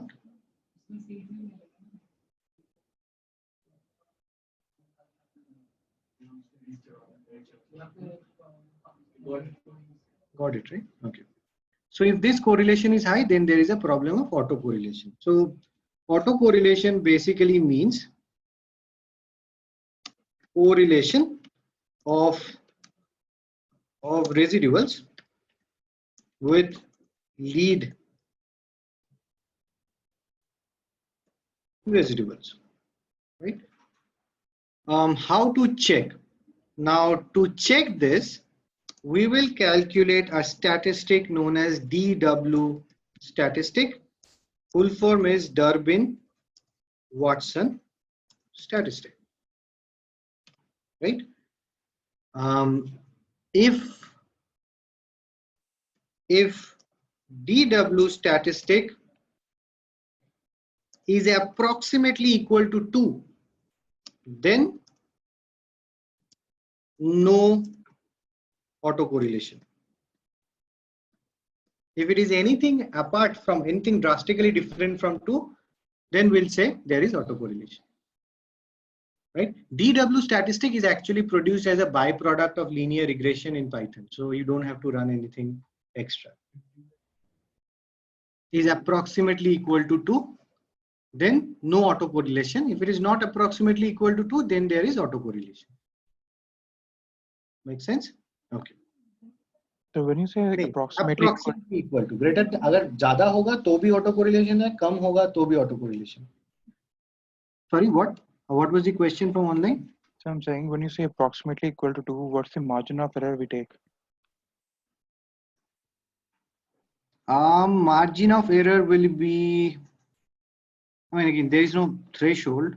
I would probably say 10%, which is basically 1.8 to 2.2. Keep it around that, right? Anything below that or above that is problem. What happens if the assumption is violated? If the assumption is violated, again, it affects the p-values. Because you, in calculating the p-values, you assume that errors are not related to one another. So your p-values are affected. Now, what to do if the assumption is violated? If the assumption is violated, what you can do is understand why, right? Why is there autocorrelation present?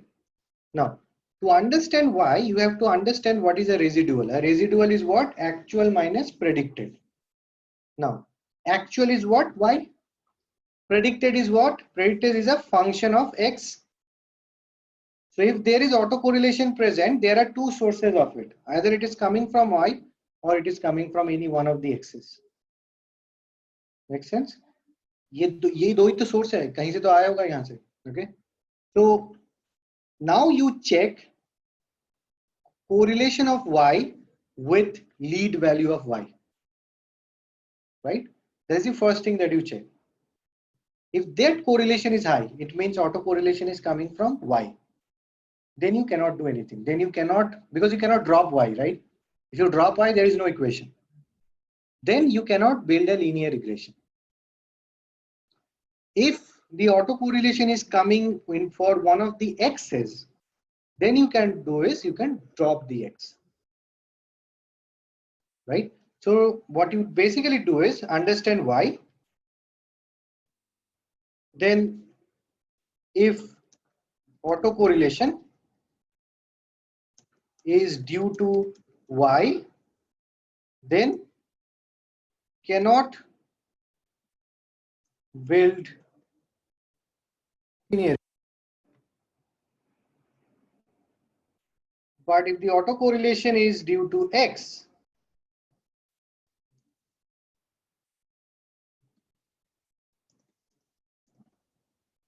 then drop that x. Right? If you drop that x, then the autocorrelation problem will not be there. Make sense? Okay. So these are the 5 assumptions, their meaning, what to do, what happens, and how to check.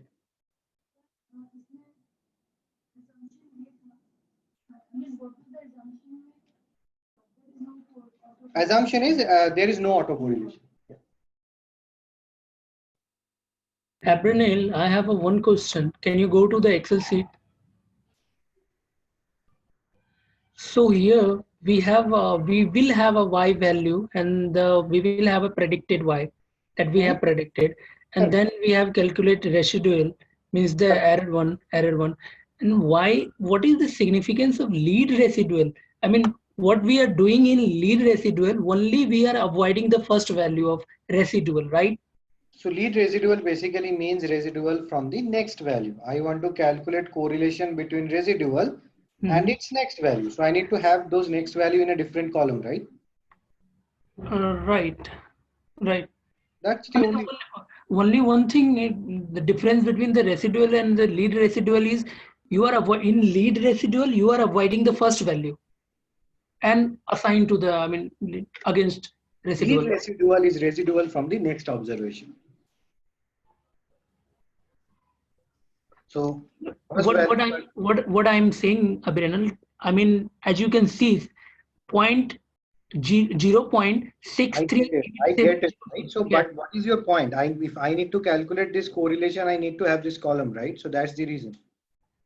So I'm not able to understand basically why we use lead residual. I mean, what is the significance in, I mean, if I want to know that sequential values of residual are related to one another, how do I do it then?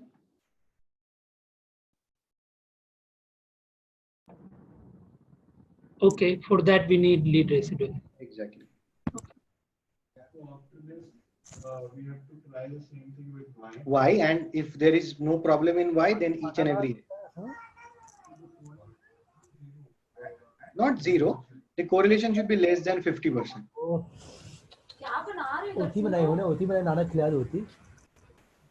ये तो मैंने random example लिया है ना, ये तो random values लिया है यहाँ पे, तो ऑब्वियसली यहाँ पे लेस ही होगा ना, कोई पैटर्न नहीं है। कैसा है खाना? You see, right? It is random. In this case, there is no autocorrelation.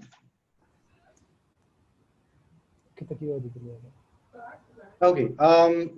Any other question on this? Excuse me, I have a question. Yeah. Can you please go to the notes last part? You mentioned two things. Yeah. Yes. Understand why. So how to identify these whys? How to identify? You already have y, right? No, WHY actually, like two parts. If autocorrection is due to y, then cannot build LR, and autocorrection is due to x. So how do we identify these two things? You calculate correlation between y and lead of y. Yeah. If that correlation is low, then there is no problem in y. Then you do the same thing with each and every x. All right. So we did it before, right? The correlation between the x variables and dropping the x's, right? We did it. We did correlation between x with other x. I'm talking about correlation with x with its own values. Okay. There's a difference, right? Yeah. Got it now. Yeah. Thank you. Okay. Anything else?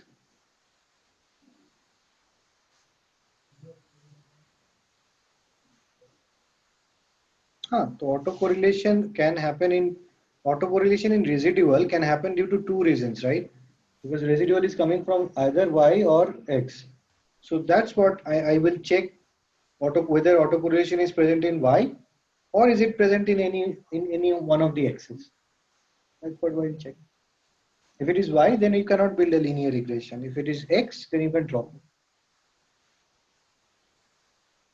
Okay. Cool.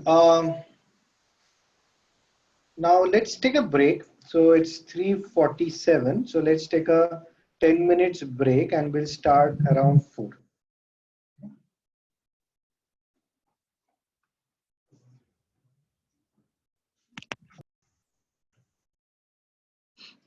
So any questions on what we have covered so far?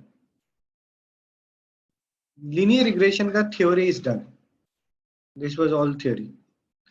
Any questions on the theory?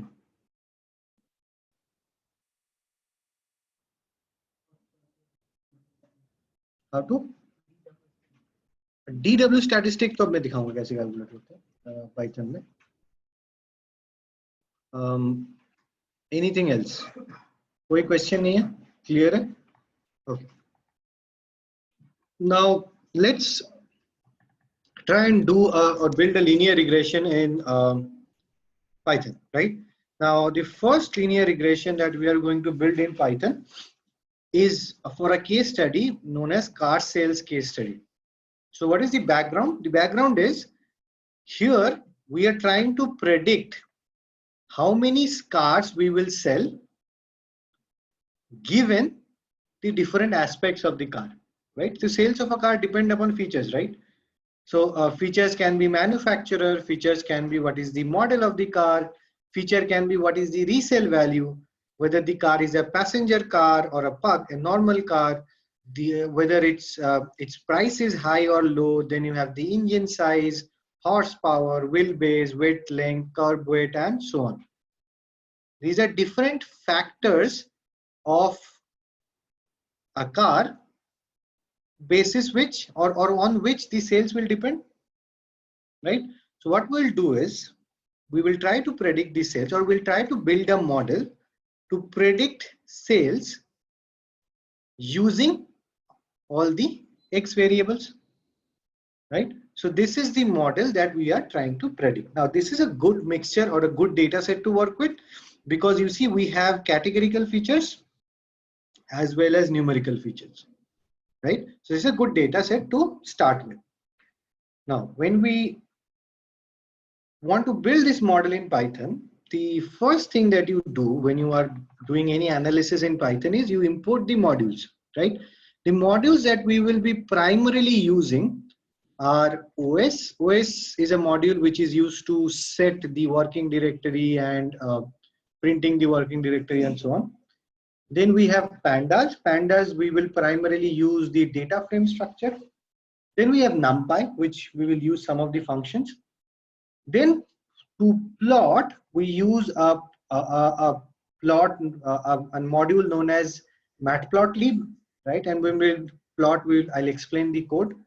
And again, there is another module called Seaborn, which we will also use to plot graphs, right? These two are for plotting graphs.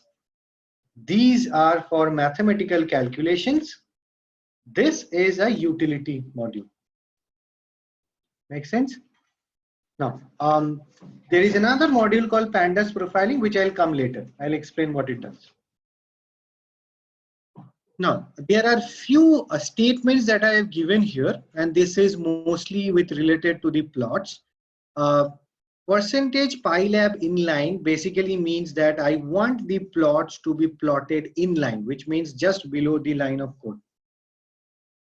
Then I basically set the size of the plot and say that I want grid within each graph, and also plt.gray is the color scheme. Okay, so these are, again, these three are optional. If you might want to do it, or if it's fine if you don't do it, then it will take default values. Figure Sir, size. what is the use of 10 percent centimeter by 7.5 centimeter. The size of the figure. I think so. Yeah, I think so. Inches तो नहीं होगा, मतलब foot तो नहीं होगा, screen तो इतना ही है. इंचेस भी नहीं होगा. इंचेस होगा तो बहुत बड़ा हो जाएगा. मिलीमीटर भी नहीं होगा, फिर बहुत छोटा हो जाएगा. बचा क्या centimetre. Grid is for labeling. Grid is आपको ग्राफ में ग्रिड लाइंस चाहिए कि नहीं. ग्रिड लाइंस होते हैं ना ग्राफ में, वो चाहिए क्या. Sorry,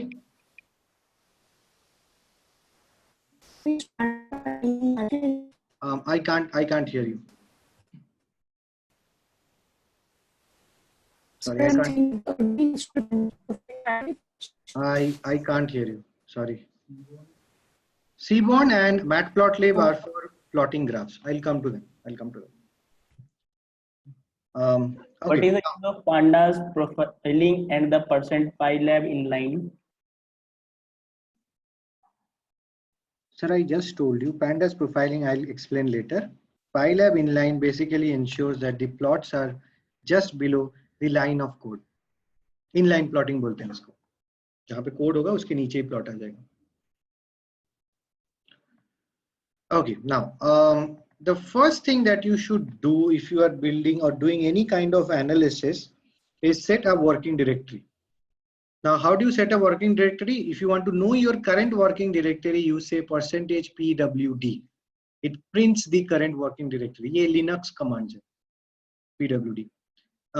Then what if you want to set a particular location as your working directory, then you see %cd and the location. Okay, I mean either you can give location separated by double slash, or इसको double inverted comma में if you enclose, you can even directly copy paste the folder location from Windows, ये ले लेगा, ठीक है।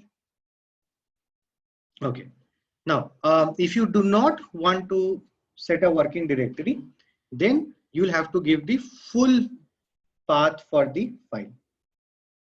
Okay. Again, if you are using a single inverted comma, you will have to use these double slashes. If you are using a double inverted comma, then you can directly copy and paste the folder path from the Explorer. Here? Okay. हाँ, double slash देना पड़ेगा, double inverted comma में single slash से काम चल जाएगा, ठीक है। Okay. Now, all of you are clear on how to import CSV files, right? Read_CSV. So this imports the file. The first thing that you should do after you have imported a file is check for what kind of variables you have got. How do you do that? Either use info or D types or F types, right? So this tells me a couple of things. First is I have 157 observations, right? You see 157 entries. Yeah. I have missing values. Why? Because I see numbers which is less than 157, right? I have missing values here, right? Also, what I know is I have a mixture of variables. I have object basically means categorical, and I have numerical. Clear? So this is the insight from this output. Okay. Now, after I have looked at the variable types, then it is good to do a head and a tail just to ensure that things have been read properly, right? So do a head and tail and you see that you have got all the required variables properly. Make sense?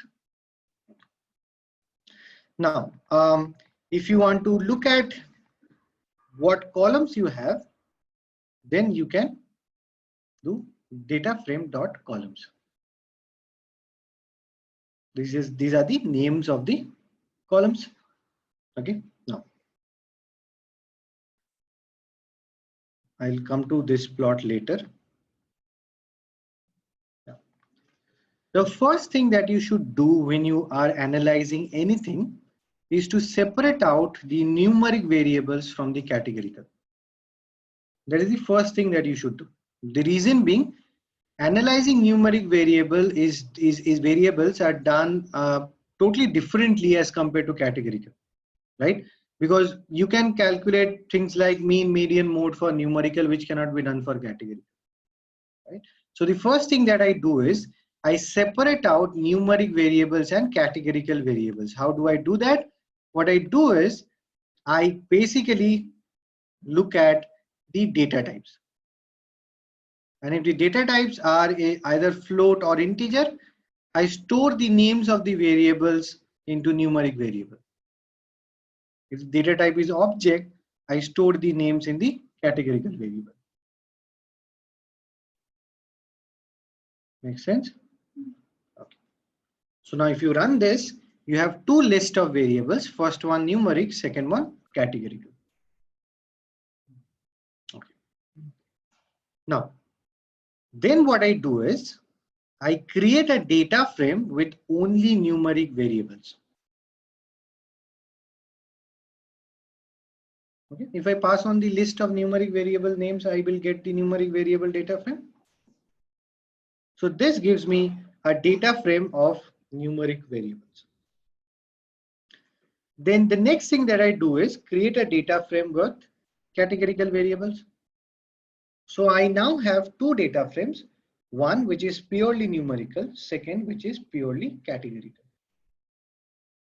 The reason I did this because I wanted to apply this function. If you remember this function, this is what we have already seen in basic Python, right? This function calculates all the required statistics from a given data frame. Up. Okay. So numerical variables can be stored in two types of arrangements, 64-bit and 32-bit. I want to ensure that everything is taken into account. Okay. Clear? Now, what this function will do is, we have explained this function already, right? So this function calculates number of observation, number of missing value, sum, mean, median, standard deviation, minimum value, then 1 percentile, 5 percentile, and so on, right? So let me run this, and now let's look at the output.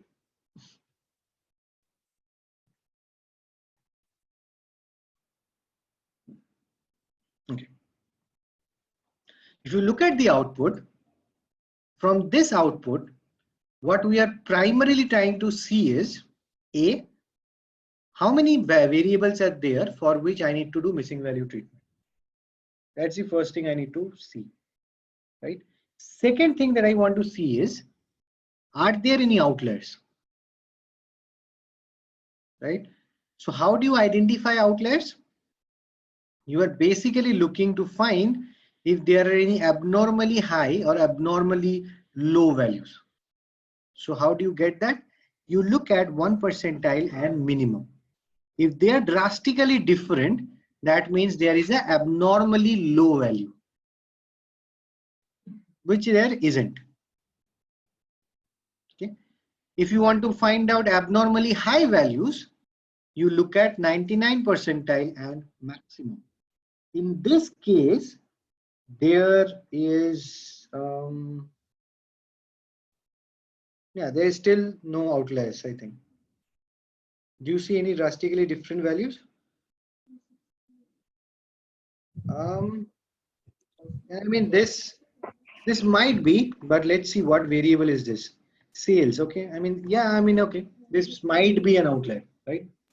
So we have mean and max column inside our data frame. Sorry. So from where we have mean and max? So inside already there. I ran this function, right? Okay, so we have calculated this.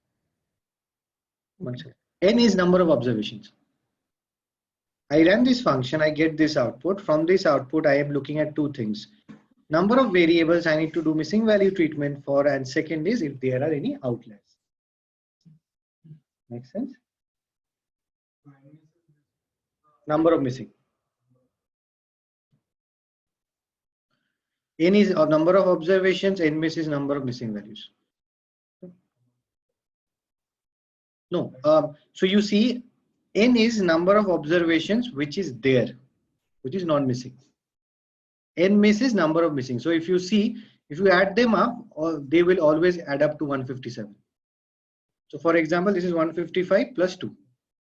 Wherever there is zero missing value, N is 157. No? Sir, when we are talking about the outlier in P1 and minimum column, so if we see the length row, the value here is 149 and P1 is 154, which is very different from the other values. What do you mean by other values? Like 0, 1, 5.16, 9.23. I mean, how you are saying that drastically different? So why do you see 0, 5.26 and all of that? So how will we see the drastically different value? Yeah, I mean, if the minimum value is very different from 1 percentile value, okay, then it is drastically different. Okay, got it. Abhinil, can you explain N miss? I mean, N miss column, what it signifies? Number of missing values. Okay, cells in 1000, there is a zero number missing value. Yeah. Similarly, okay. Clear? कोई question है इस पे?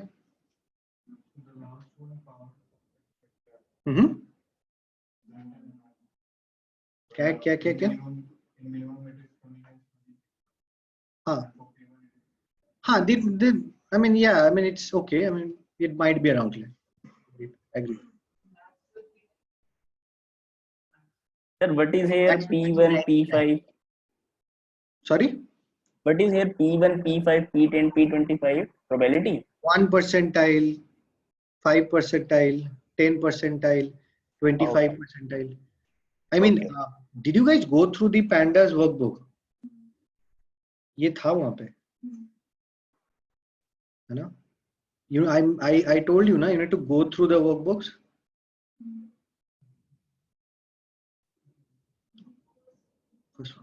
So one question. First value. Yeah.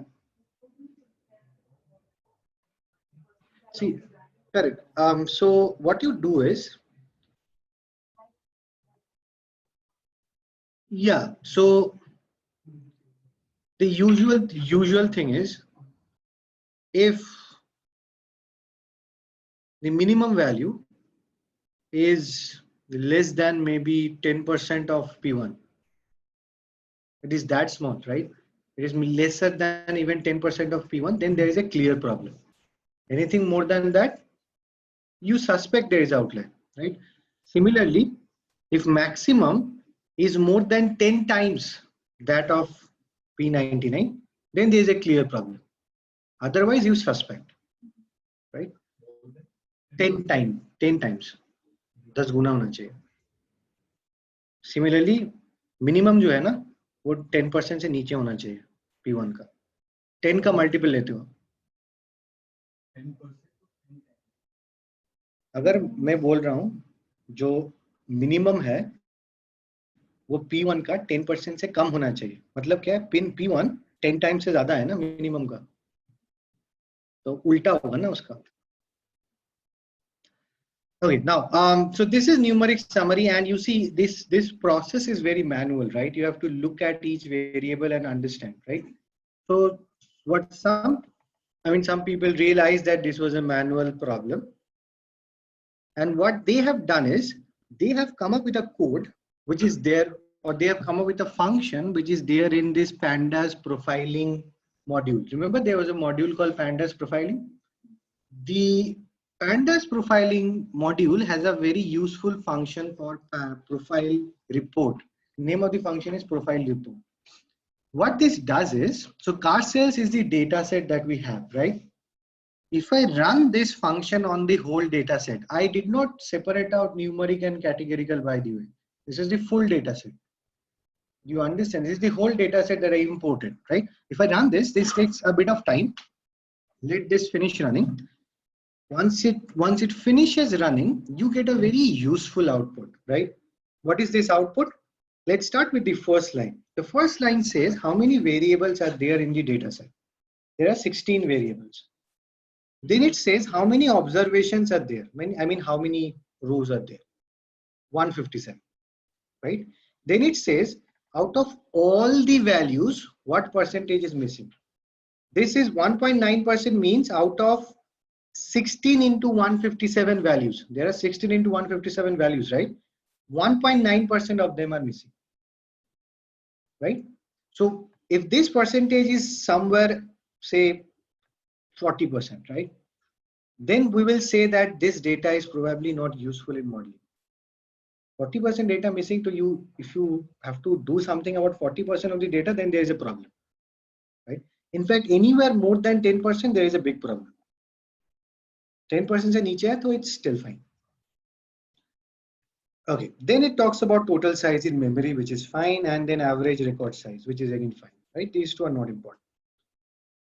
Then it goes into variable types. It says that there are 10 numeric variables, 4 categorical variables, and then it says 2 are rejected. Now I'll come back to this rejected later. Make sense? Now, then it gives us warnings, right? What is the warning? It says that carb weight is the variable, has 2 or 1.3% missing values. This is a warning which is coming automatically. You did not do anything to get it. Similarly, fuel efficiency has 3 or 1.9% missing values.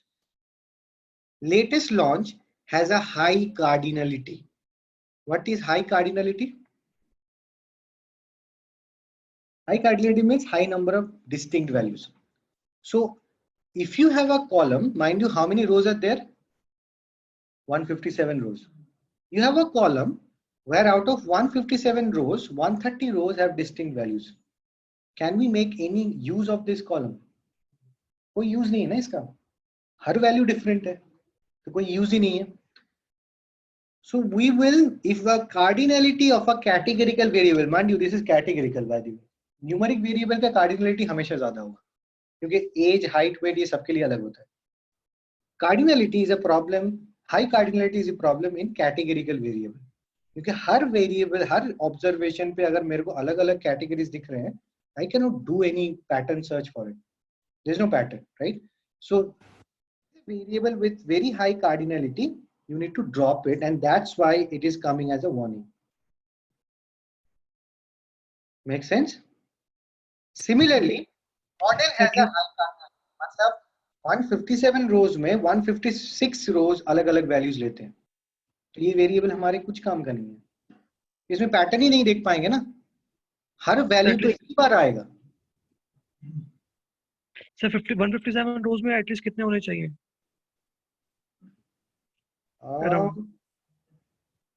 Square root of n ले लो, उससे ज्यादा नहीं होने चाहिए. For categorical variable, right? नहीं, वो numeric variable पे. This is categorical. Numeric variable पे ऑब्वियसली कार्डिनलिटी ज्यादा होगा, ऑब्वियसली होगा, तो हर वेरी ऑब्जर्वेशन अलग अलग होगा. पर ये कैटेगरिकल वेरिएबल की बात कर रहे हैं.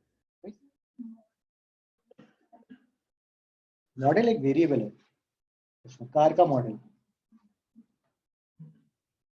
तो वी नो दैट दो वेरिएबल है जिसमें मिसिंग वैल्यूज है, दो वेरिएबल है जिसका हाई कार्डिनलिटी है, right. Then it says power performance factor is highly correlated with horsepower with a correlation, rho is basically correlation of 0.99. मतलब आप समझ रहे हो, ऑलमोस्ट प्योर कोरिलेशन है, राइट. अगर दो वेरिएबल प्योर कोरिलेटेड है तो ये रिकमेंड कर रहा है कि इसको आप रिजेक्ट करो. ये रिकमेंडेशन है बाय द वे, ये आपके डेटा सेट में जाके ड्रॉप नहीं कर रहा है, ये रिकमेंड कर रहा है. रिजेक्टेड मतलब ये रिकमेंड करके बोल रहा है इसको ड्रॉप कर. That's why this rejected is 2, right? This is one. Then you have price in thousands is highly correlated with year of resale value. So 95%. Sir column reject करने के लिए बोल 90% से पूरा ऊपर अगर चला गया ना तो ये रिजेक्टेड बोल देता है. पूरा column auto correlation, multi collinearity वाला. सर ये कॉलम है पूरा पावर पर फैक्टर. हाँ ये कॉलम है, तो इसको पूरे को रिजेक्ट करना है, हटाना है. अगर आप दो कॉलम्स है, दो प्योरली कोरिलेटेड है, तो दो अलग अलग रखने की जरूरत है क्या? एक ही रख दो, सेम ही तो इंफॉर्मेशन रिपीट कर रहे हैं. कोई भी एक रख लो. आइडियली हम क्या करेंगे ना, दोनों का VIF कैलकुलेट करेंगे, जिसका ज्यादा होगा उसको ड्रॉप कर देंगे.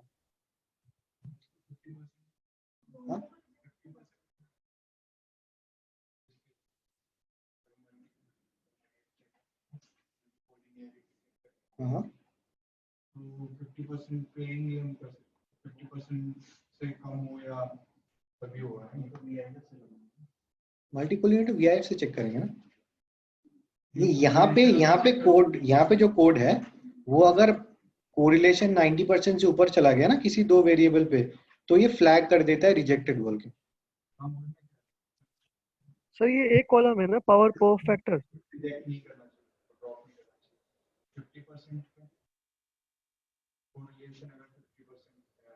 नहीं 50% तो हो सकता है. आप कोरिलेशन देख के ड्रॉप नहीं करोगे ना, VIF कैलकुलेट करोगे. कोरिलेशन का कोई गाइडलाइन नहीं है VIF के लिए. आप क्या बोल रहे हो? Power performance factor is 1. Power पर फैक्टर इज 1 कॉलम. तो सर ये किससे रिलेट कर रहा है? हॉर्स पावर मतलब कैसे कैलकुलेट हो रही है यहाँ पे? 0.9 हॉर्स पावर एक कॉलम है, पावर परफॉर्मेंस फैक्टर एक कॉलम है, दोनों का कोरिलेशन कैलकुलेट किया है. ठीक है. Avril, if you will click on the means hyperlink, the curve weight, every column has a hyperlink, so that will goes to that particular data set, right? नहीं data set पे नहीं जाएगा, मैं बोल जाऊंगा उसमें. Okay. Then you have it says price in thousands is highly correlated with year of resale value. I mean if you think about it, it's obvious, right? I mean आप अगर आज एक बहुत पैसे देके गाड़ी खरीदते हो तो उसको बेचो में भी ज्यादा पैसे, right? Similarly अगर आपका power to performance factor is basically power to weight ratio होता है। अगर ये ज्यादा है तो हॉर्स पावर ऑब्वियसली ज्यादा होगा, है ना। तो ये दोनों हाईली कोरिलेटेड है। तो ये दो यहाँ पे रिजेक्टेड होके आ रहे थे, है ना। Okay. Then it says that your resale value has 36 or 22.9% missing values. ठीक है। तो ये जो है मतलब ये आपको रेडीमेड इनसाइट दे रहा है, जिसको आपको बनाने में मैनुअली बहुत टाइम लगता है ना। ये कोरिलेशन वगैरह आप शायद कैलकुलेट भी नहीं करते, बाद में जाके मल्टी कोलिनियरिटी जब दिखता तब आपको पता चलता। It is just calculating correlation, दो वेरिएबल के बीच। ऑटो कोरिलेशन नहीं कैलकुलेट करता, हाँ नहीं कैलकुलेट करता। ये मॉड्यूल लीनियर रिग्रेशन के लिए नहीं बना है ना, ये जेनेरिक बना है। Auto correlation is a problem only for linear regression, बाकी में तो कोई प्रॉब्लम नहीं, तो ये फिर चेक नहीं करता। ओके, वन मिनट आस्क कर। So like yesterday we have seen the table in that article was giving the article we were getting 89%. it was on the y level, no? It was for y not for x. पर आप x को अगर x से regret कर ही सकते हो ना, वो बात करेंगे जब vi पे आएंगे तब बात करते हैं, ठीक है। Then what it does is it gives you detailed report on each variable, right, which you can also access। यहाँ पे hyperlink भी है, यहाँ पे क्लिक करोगे तो वो वेरिएबल पे चले जाओगे, ठीक है। यहाँ पे क्या करता है, detail report on her variable के देता है। तो ये बताता है जैसे कर्व वेट है, इसका डिस्टिंक्ट काउंट है 148, क्यों, ये तो न्यूमेरिक वेरिएबल है जिसका हाई कार्डिलिटी होगा ही। यूनिक 94% है, 148 out of 157 is 94%। Missing value है 1.3%, ठीक है, which is 2. There are 0 infinite values and whatever, right? Okay. Then ही बताता है मीन इतना है, मैक्सिमम इतना है, मिनिमम इतना है, ठीक है। अगर इसके बाद भी you are interested in other statistics, click on toggle details, तो ये पूरा स्टैटिस्टिक्स देता है हर वेरिएबल के ऊपर, ठीक है। तो ये देता है क्या क्या, minimum 5 percentile, quartile 1, median, quartile 3, 95, maximum, range, inter quartile range, सब देता है। Okay. Then you have standard deviation, coefficient of variation, kurtosis, skewness not important. ये दो बेसिकली आपको डिस्पर्शन बताता है। Okay. Then what if you want to look at the histogram, if you click at the here, it shows you the histogram as well, है ना। It looks like bell shape. Then you have common values. Again ये numeric variable के लिए उतना matter नहीं करता, अगर categorical है देन ही आप कॉमन वैल्यूज देखोगे, है ना। Then it also has a feature to show you extreme values, ठीक है। ये दो जो रिबन्स है ये इतना यूज नहीं होते। Extreme value means high frequency value, extreme values means outliers. ये जो दो रिबन्स है ये उतना यूज नहीं होता है, क्यों, you will understand, we will anyways treat for this, okay. Statistics important है, हिस्टोग्राम इंपॉर्टेंट है फॉर वाई। एक्स का कोई डिस्ट्रीब्यूशनल एग्जाम्पशन हमारा है नहीं, वाई के लिए, ठीक है। तो अगर आपको वाई का डिस्ट्रीब्यूशन देखना है, हमारा वाई क्या है, दिस सेल्स। सेल्स कहाँ गया, यहाँ पे कहीं पे तो था, प्राइस इन 1000, नहीं प्राइस इन 1000 नहीं, सेल्स है, सेल्स इन 1000, ये हमारा y वेरिएबल है ना। If I want to check if this is normally distributed or not, you see this is the distribution, it is not normally distributed, ठीक है। so there is a problem which we understand, there is a problem, okay now clear। pandas profiling ये readymade है, मतलब आपको function बनाने के बाद करने से अच्छा यही है, डायरेक्ट आपको मिल रहा है। तो ये है pandas प्रोफाइलिंग का यूटिलिटी, ये यूज करके you can get a good क्या बोल दूंगा मैं, background on the data that you have. Such a strong module. हाँ मैंने नहीं बनाया है, okay. then you have outlier treatment, right? Now you see,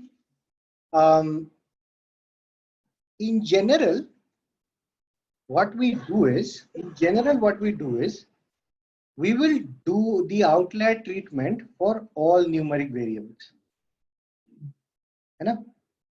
ये क्यों करते हैं? ये इसलिए करते हैं कि अगर आउटलायर है तो ट्रीट हो जाएगा, अगर आउटलायर नहीं है तो आउटलायर ट्रीटमेंट के बाद ज्यादा फर्क भी नहीं पड़ेगा। आउटलायर ट्रीटमेंट करते क्या है? How do you do outlier treatment? So we cap the outlier. I mean, Python में कैसे करते हैं?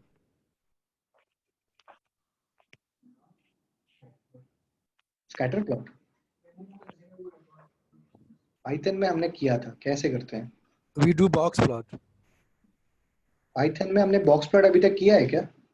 नहीं ना, आउटलायर किया था, कैसे करते हैं?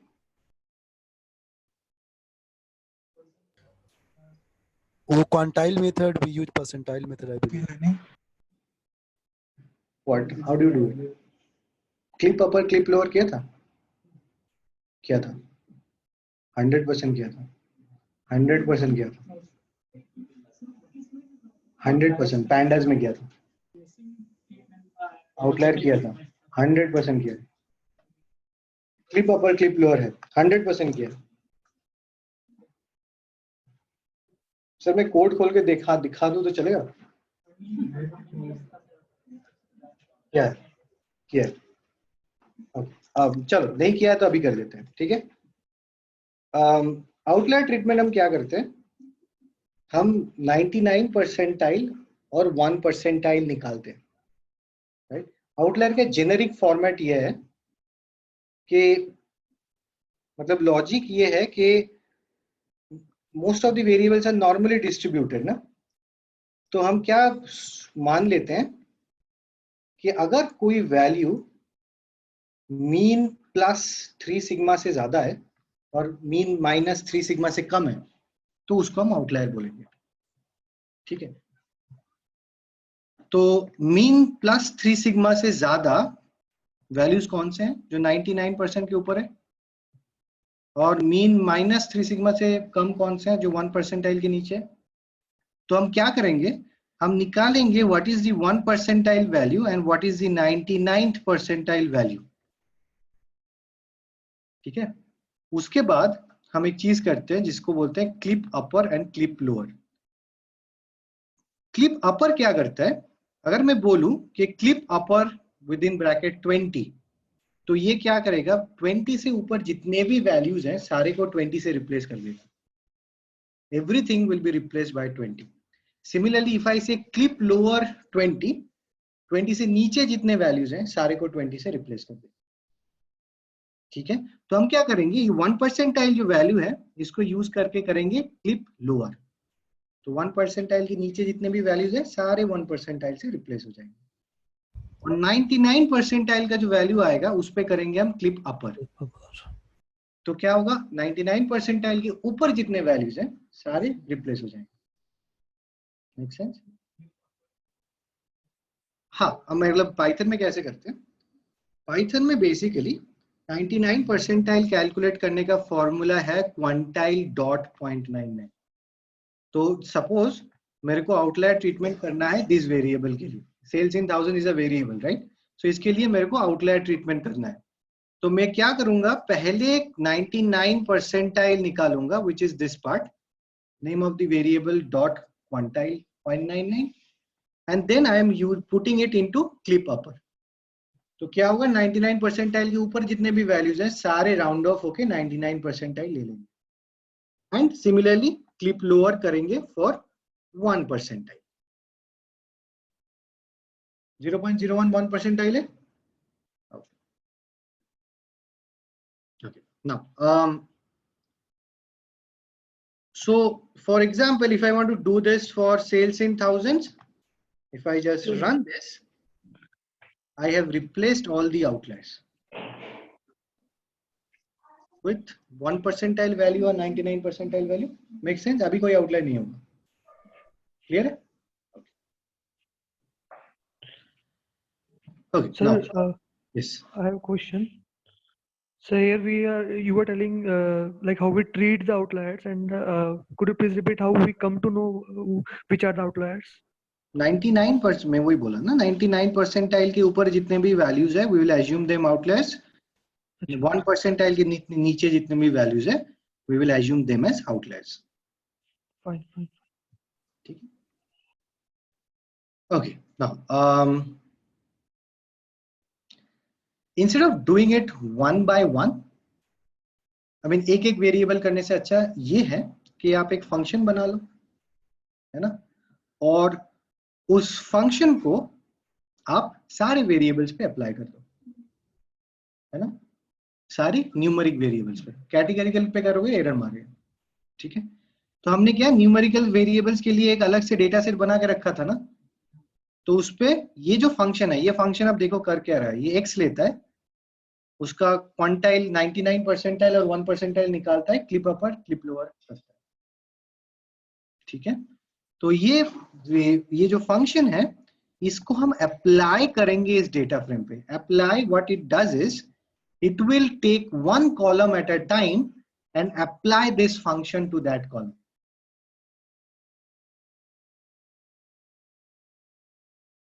Make sense? So what it will first do is go to the first column, apply this function, second column, apply this function, and so on. Sorry? नहीं, लैम्डा तो फंक्शन है, जेनेरिक फंक्शन है. Apply, अगर आप एक user, आपको कोई function apply करना है using the apply method, you will have to use this kind of an approach, जहां पे आप एक लैम्डा फंक्शन क्रिएट करते हो. ये लैम्डा फंक्शन का जॉब कुछ नहीं है, ये लैम्डा फंक्शन का एक ही काम है, ये बस एक एक कॉलम को उठाता है और उस पर ये वाला फंक्शन अप्लाई करता है. नहीं, lambda function is a type of function which can be applied for anything. List comprehension is one of the uses. Map भी कर सकते हैं, पर लैम्डा फंक्शन और जगह पे भी यूज होता है. लैम्डा फंक्शन एक जेनेरिक स्टेटमेंट है. अगर आपको लिस्ट पे करना है तो मैप यूज करो, अगर डेटा फ्रेम पे करना है अप्लाई यूज करो. Yes, Map X is is used. the generic function where we take the columns here. Column is taken from the data frame. So if you look at this numeric car sales numeric data, so it will have all the numeric variables, right? So what this function will do is it will take one variable at a time and it will do the clip upper and clip lower. Sir, in this outlier clapping function, we are sending value x variable, and it is first we are assigning clip upper to the x, then assigning clip lower to the x, then returning x. So is not this replace the value first x to the second x, because both variables are same. हाँ, तो replace करना चाहिए ना. upper and clip, upper and lower दोनों करना अलग है अलग नहीं, अलग अलग नहीं करे, अलग अलग वेरिएबल में सेव नहीं करेंगे. क्यों? आपको तो सेम कॉलम पे करना है ना. आउटलायर ट्रीटमेंट तो आप सेम कॉलम पे करोगे ना. Okay, this is a column. Okay, this is a column. You understand, right? एक एक कॉलम लेता है, आउटलायर ट्रीटमेंट करता है. Yes. Okay, now if I run this function, I am sure that all of my outliers are gone. ठीक है, ये function ये यूज करना हमेशा सेफ है, बिकॉज अगर आउटलायर होगा तो हट जाएगा, नहीं होगा तो कोई फर्क नहीं पड़ेगा, तो कर लो, अच्छा है. इससे मतलब, क्योंकि outlier is a very subjective thing, right? आपको लगता है कि आउटलायर है, मेरे को लगता है नहीं है, तो इससे अच्छा सबको ट्रीट कर लो, है तो हट जाएगा, नहीं है तो कोई फर्क नहीं पड़ेगा.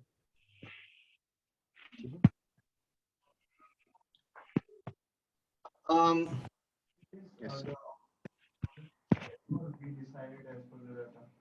नहीं, आउटलायर थियोरेटिकली 99 परसेंटाइल के ऊपर जो भी है आउटलायर है. सिमिलरली 1 परसेंटाइल के नीचे जो भी है आउटलायर है.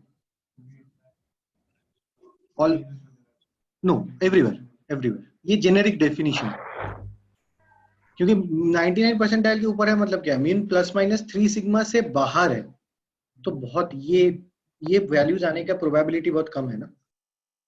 नॉर्मल डिस्ट्रीब्यूशन अगर इमेजिन करोगे म्यू प्लस माइनस 3 सिग्मा के बाहर जो है वो वैल्यूज ऑकर करने का प्रोबेबिलिटी बहुत कम है। मतलब क्या है, ये बहुत रेयर वैल्यूज है। मतलब क्या है, आउटलायर है। आउटलायर का मतलब क्या है, रेयर वैल्यूज जो कभी कभी दिखते हैं। बहुत हाई वैल्यू जो रेयर हो। अगर हाई वैल्यू बहुत कॉमन हो तो आउटलायर नहीं है वो।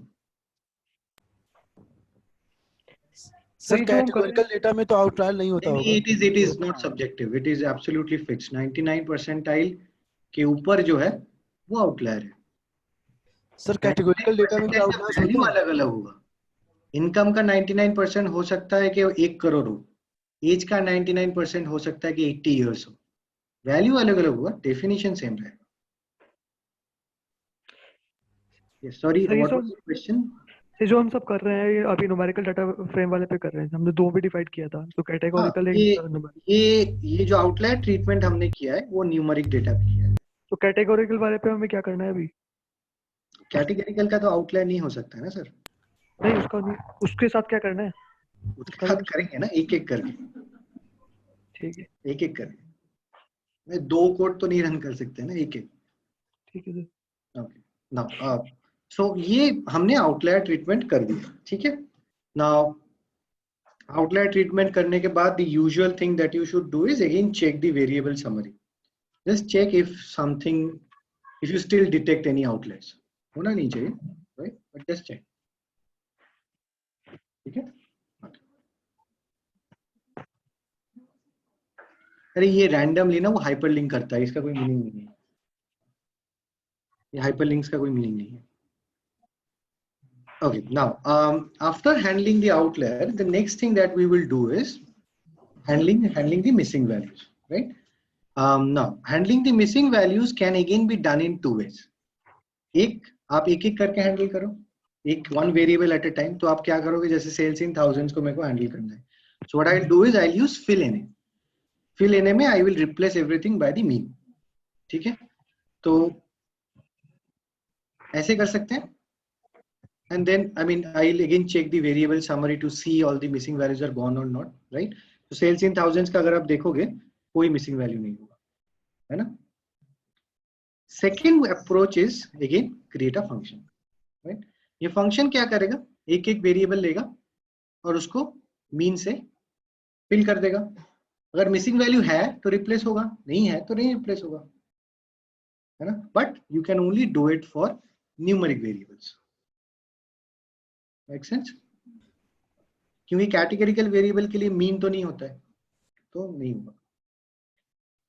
तो ये भी हम न्यूमेरिक वेरिएबल्स पे करेंगे, ठीक है। Sir how to delete missing if I don't want to keep missing? हाँ, मिसिंग वैल्यू कैसे डिलीट करते हैं? Dropna. अच्छा, so I can use same function, just use here dropna. नहीं, ड्रॉप करोगे तो आप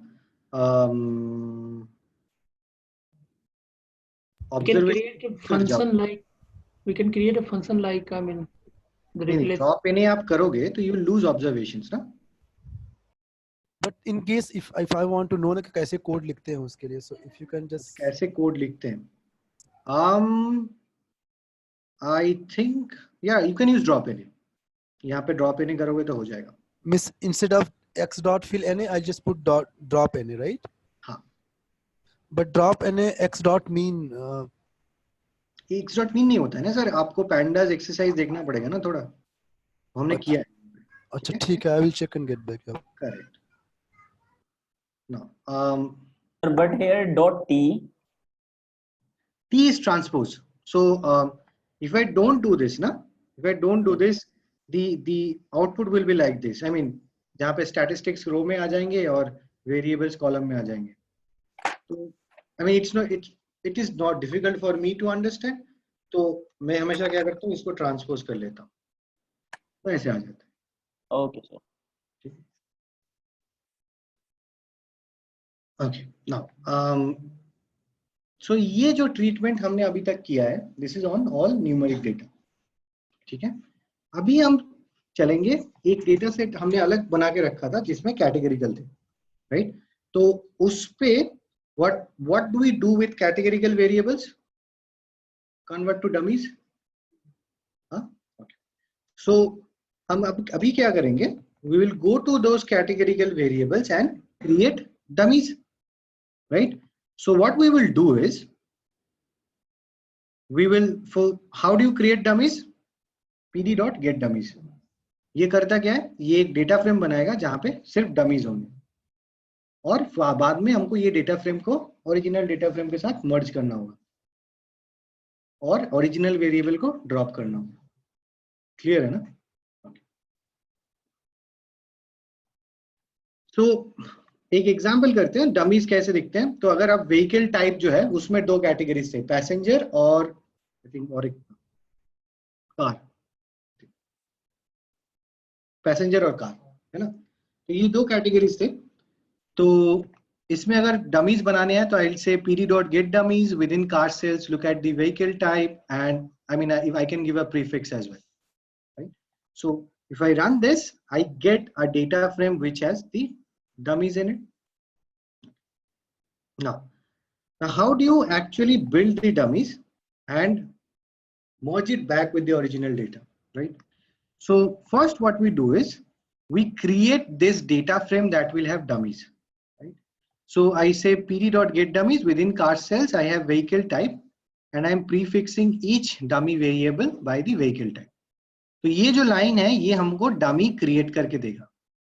क्लियर है? कितने डमीज क्रिएट करेगा? जितने कैटेगरीज हैं। हमको चाहिए कितने? एक कम चाहिए ना? Right. तो हम क्या करेंगे? फर्स्ट कॉलम को ड्रॉप कर देंगे। इसी कॉलम 0 हमने ड्रॉप किया है, एक कम हो जाएगा। क्लियर है ना? Okay. देन हम क्या करेंगे? Then we have done pd.concat, remember pd.concat। तो हम इसको ओरिजिनल जो डेटा फ्रेम है ना उससे कॉन्कैट करेंगे।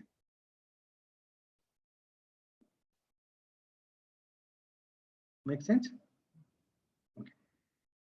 Sir, can you please repeat this? Why are we dropping this column? Because we have dummies. Yeah, we have already got this one, right? Yeah. So to represent a variable which has 3 categories, how many dummies you need? 2. Right? So but Python will create 3 dummies, so I'll drop 1. Okay. ठीक है? अभी इसको drop करने के बाद what I will do is I will merge back the data set with the original one and drop the original variable. तो उसके बाद what do I have? I have a variable with I basically have one column and I will merge it back to the original data. तो ये पूरा function ऐसे बनता है। ठीक है? अभी now instead of doing it one by one, what is the best way to do it? Create functions. हाँ, तो ये फंक्शन क्या करेगा? ये फंक्शन आपसे दो चीज मांगता है, एक डेटा फ्रेम मांगता है, दूसरा कॉलम का नेम मांगता है, मतलब जिसका डमी बनाना है। ठीक है? फिर वो क्या करता है? ये यहाँ पे डमी का डेटा फ्रेम बनाया, फिर नेक्स्ट एक ड्रॉप किया, उसके बाद क्या करता है? जो आपने यहाँ पे डेटा फ्रेम दिया है ना उसके साथ मर्ज कर देता है इसको। तो मर्ज हो गए, उसके बाद ओरिजिनल जो कॉलम था उसको ड्रॉप कर देता है। ये पूरा डमी क्रिएशन करके आपको फंक्शन दे देता है। ठीक है? But sir, why are we creating dummies here? Sorry, मतलब हम लोग डमी यहाँ पे क्रिएट क्यों कर रहे हैं कैटेगरिकल डेटा पे? Because no algorithm can work with categorical data. You have to convert everything to numeric. Okay. इसलिए So one dummy. question. Yeah.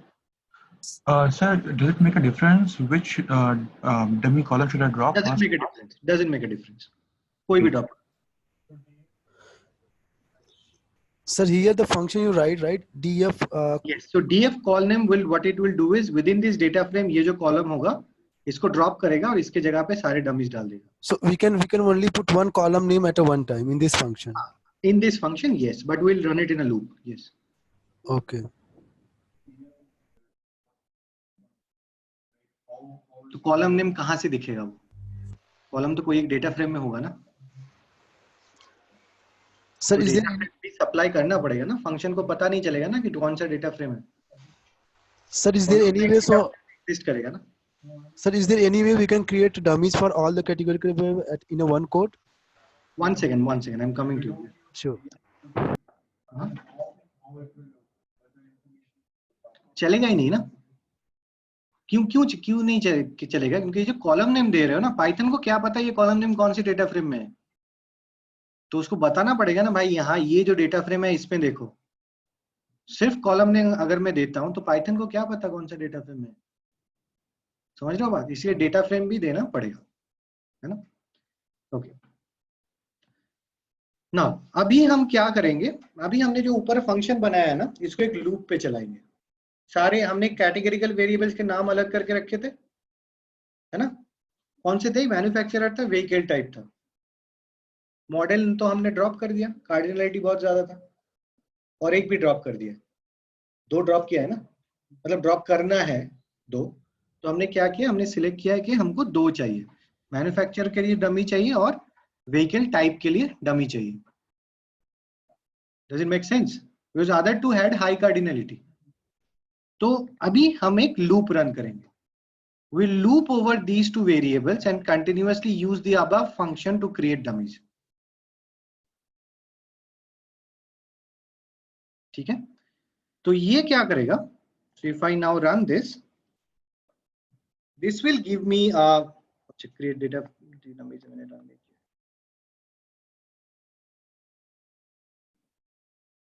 If I run this, this will give me a data frame which has dummies for all the required categorical variables.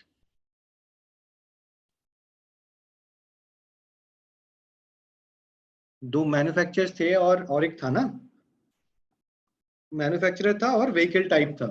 तो आप अगर यहाँ पे ये जो data frame बना है ना, यहाँ पे देखो आप मैन्युफैक्चरर के नाम दिख रहे हैं, ऑडी, BMW, ये सब करके लास्ट में व्हीकल टाइप भी आ जाएगा।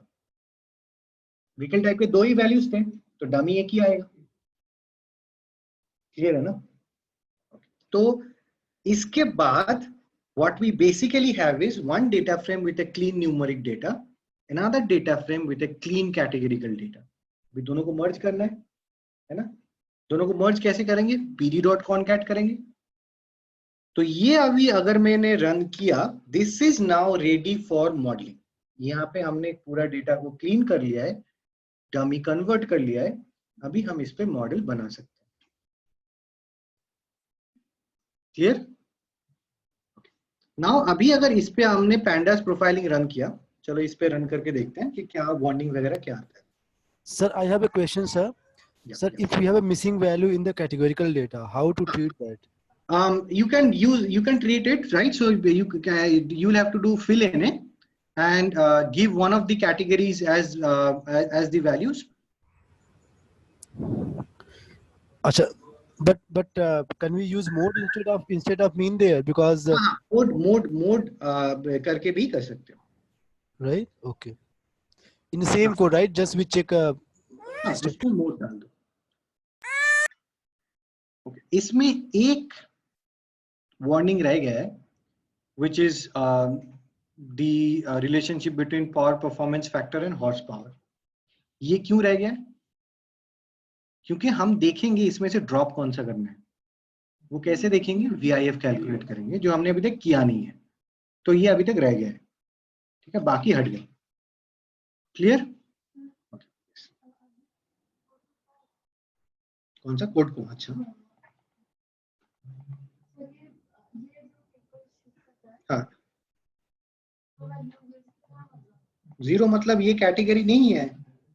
तो ये जो गाड़ी है, ये एक ऑब्जर्वेशन एक गाड़ी के करेस्पॉन्डिंग है ना। ये जो गाड़ी है, ये मैन्युफैक्चर है, इसका कोई एक मैन्युफैक्चर होगा जो यहाँ पे दिख नहीं रहा है। ये बीच में डॉट डॉट डॉट आ गया है ना, जैसे यहाँ पे डॉट डॉट डॉट आ गया है ना, तो बीच में वैल्यू से दिखा नहीं रहा है, और भी कॉलम्स है। जैसे फॉर एग्जाम्पल अगर यहाँ पे आप देखोगे, ये जो 5th वाला ऑब्जर्वेशन है, ये जो गाड़ी है ये ऑडी का है। डमी समझते हो ना? डमी करता क्या है? अच्छा, 0 मतलब ये जो गाड़ी है ये पर्टिकुलर मैन्युफैक्चरर का नहीं है। 1 मतलब है, गाड़ी का एक मैन्युफैक्चरर होगा ना। यस, बोलो अब बताओ। उसके लिए 1 हो जाएगा, बाकी 0 हो जाएगा।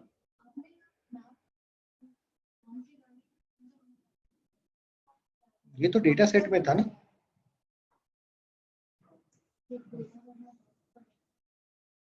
डेटा में था, डेटा में तो नाम थे ना। नाम क्या है? स्ट्रिंग है। स्ट्रिंग को मॉडल में डाल सकता हूँ मैं। स्ट्रिंग को मॉडल में डालूंगा, कुछ निकलेगा उसका, कुछ एरर मारेगा। तो स्ट्रिंग को हम डमी में कन्वर्ट करते हैं। ये जो गाड़ी है, ये गाड़ी है, इसका मैन्युफैक्चरर ऑडी है। ये मतलब है। सर जो कैटेगोरिकल, हर गाड़ी कोई एक मैन्युफैक्चरर के लिए 1 होगा। हाँ, यहाँ पे सारे कॉलम्स दिख नहीं रहे हैं। ये जो डॉट डॉट डॉट आ गया मतलब बीच में कॉलम्स है जो दिखा नहीं रहा है। मैपिंग है सॉर्ट ऑफ। जो भी वैल्यू है वो डमी उसके लिए 1 हो जाएगा। मैपिंग, रोस्टर नहीं। Roster is a summarisation. Mapping. One question. There will be one manufacturer which will not be accounted for. So that manufacturer's effect will be accounted for in the intercept. Because everything else will be 0, na? That effect gets captured in the intercept. Sir dummies categorical data frame को binary values में convert कर देती है, यानी कि हमें numerical data frame मिल जा रहा है ताकि हम उसको प्लॉट कर सकें। मर्ज न्यूमेरिकल के साथ। Correct. You can, I mean, if you think that it is complicated to interpret, if you drop it, you can retain it. Just ये वाला जो command है, remove it. Right? You have one extra variable to deal with. Okay. So अभी जो data है ये हमारे model के लिए रेडी हो गया है. I will stop here, right? Next day, what we will do is we'll basically now actually go into the process of building the model. So this, whatever we did till here is basically data cleaning. Cleaning किया है बस. Any questions? तो sir ये अब जो आ रहा है तो वार्निंग एक आ रहा है कोरिलेशन का, पहले 2 थे तो जब हम क्लीनिंग करी तो वो ऑटोमेटिकली क्लीन हो गया, वो भी हट गया। तो इट कैन हैपन कि कोरिलेटेड भी हट सकता है उसमें। कोरिलेटेड भी क्या हो सकता है? मींस जैसे अभी हट गया है कोरिलेशन एक वेरिएबल का, ये जब क्लीन करेंगे तो वो भी हो सकता है। हाँ, हो सकता है। Okay. So one question. For 3 values, you need 2 dummies. K minus 1 होता है.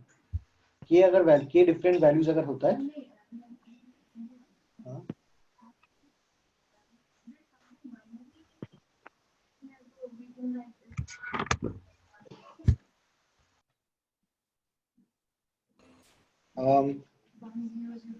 तो अगर 1 2 3 3 कैटेगरीज हैं, ठीक है, चलो 1 2 3 नहीं लेते हैं, A B C 3 कैटेगरीज हैं, तो इनको अगर रिप्रेजेंट करना है तो 2 डमीज ही काफी होते हैं, क्योंकि सपोज ये A का डमी है तो ये जब A होगा 1 होगा, B 0 होगा, ये 0 होगा, ये 1 होगा, और थर्ड के लिए ये दोनों 0 होंगे। तो 3 के लिए 2 चाहिए, 4 के लिए 3 चाहिए, हमेशा K minus 1 होता है। So one question. K categories अगर है, क्या क्या कैसे होगा? एक गाड़ी BMW और ऑडी दोनों ने मिलकर बना दी।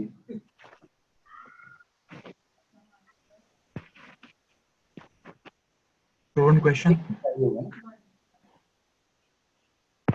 Yes, what is the question? So while creating missing values in categorical variables, what would be the better approach? Creating a new category for missing values or replacing them by mode? Creating I mean, it depends, right? If you have very low number of missing values, then replace it by mode. If you have a high number of missing values, high means anything greater than 5%, then you create a new category. Okay. Okay. Also we have the concept of removing the rows. We don't remove rows usually. Okay. Sir, please share the data set and the Python notebook for that. Zarur. Thank you. Also, sir, the notepad in which you have written all the assumptions and everything, that is really helpful, because I saw for the last lectures you have shared. So that is really helpful. I'll share. Yeah. And to submit the assignment number to hypothesis testing, we got one link, Dropbox link for the first time when we had to submit assignment number. No, you will get a different Dropbox link. I have told them they'll send you a different Dropbox link. Okay. Sorry, आप क्या बोल रहे हो?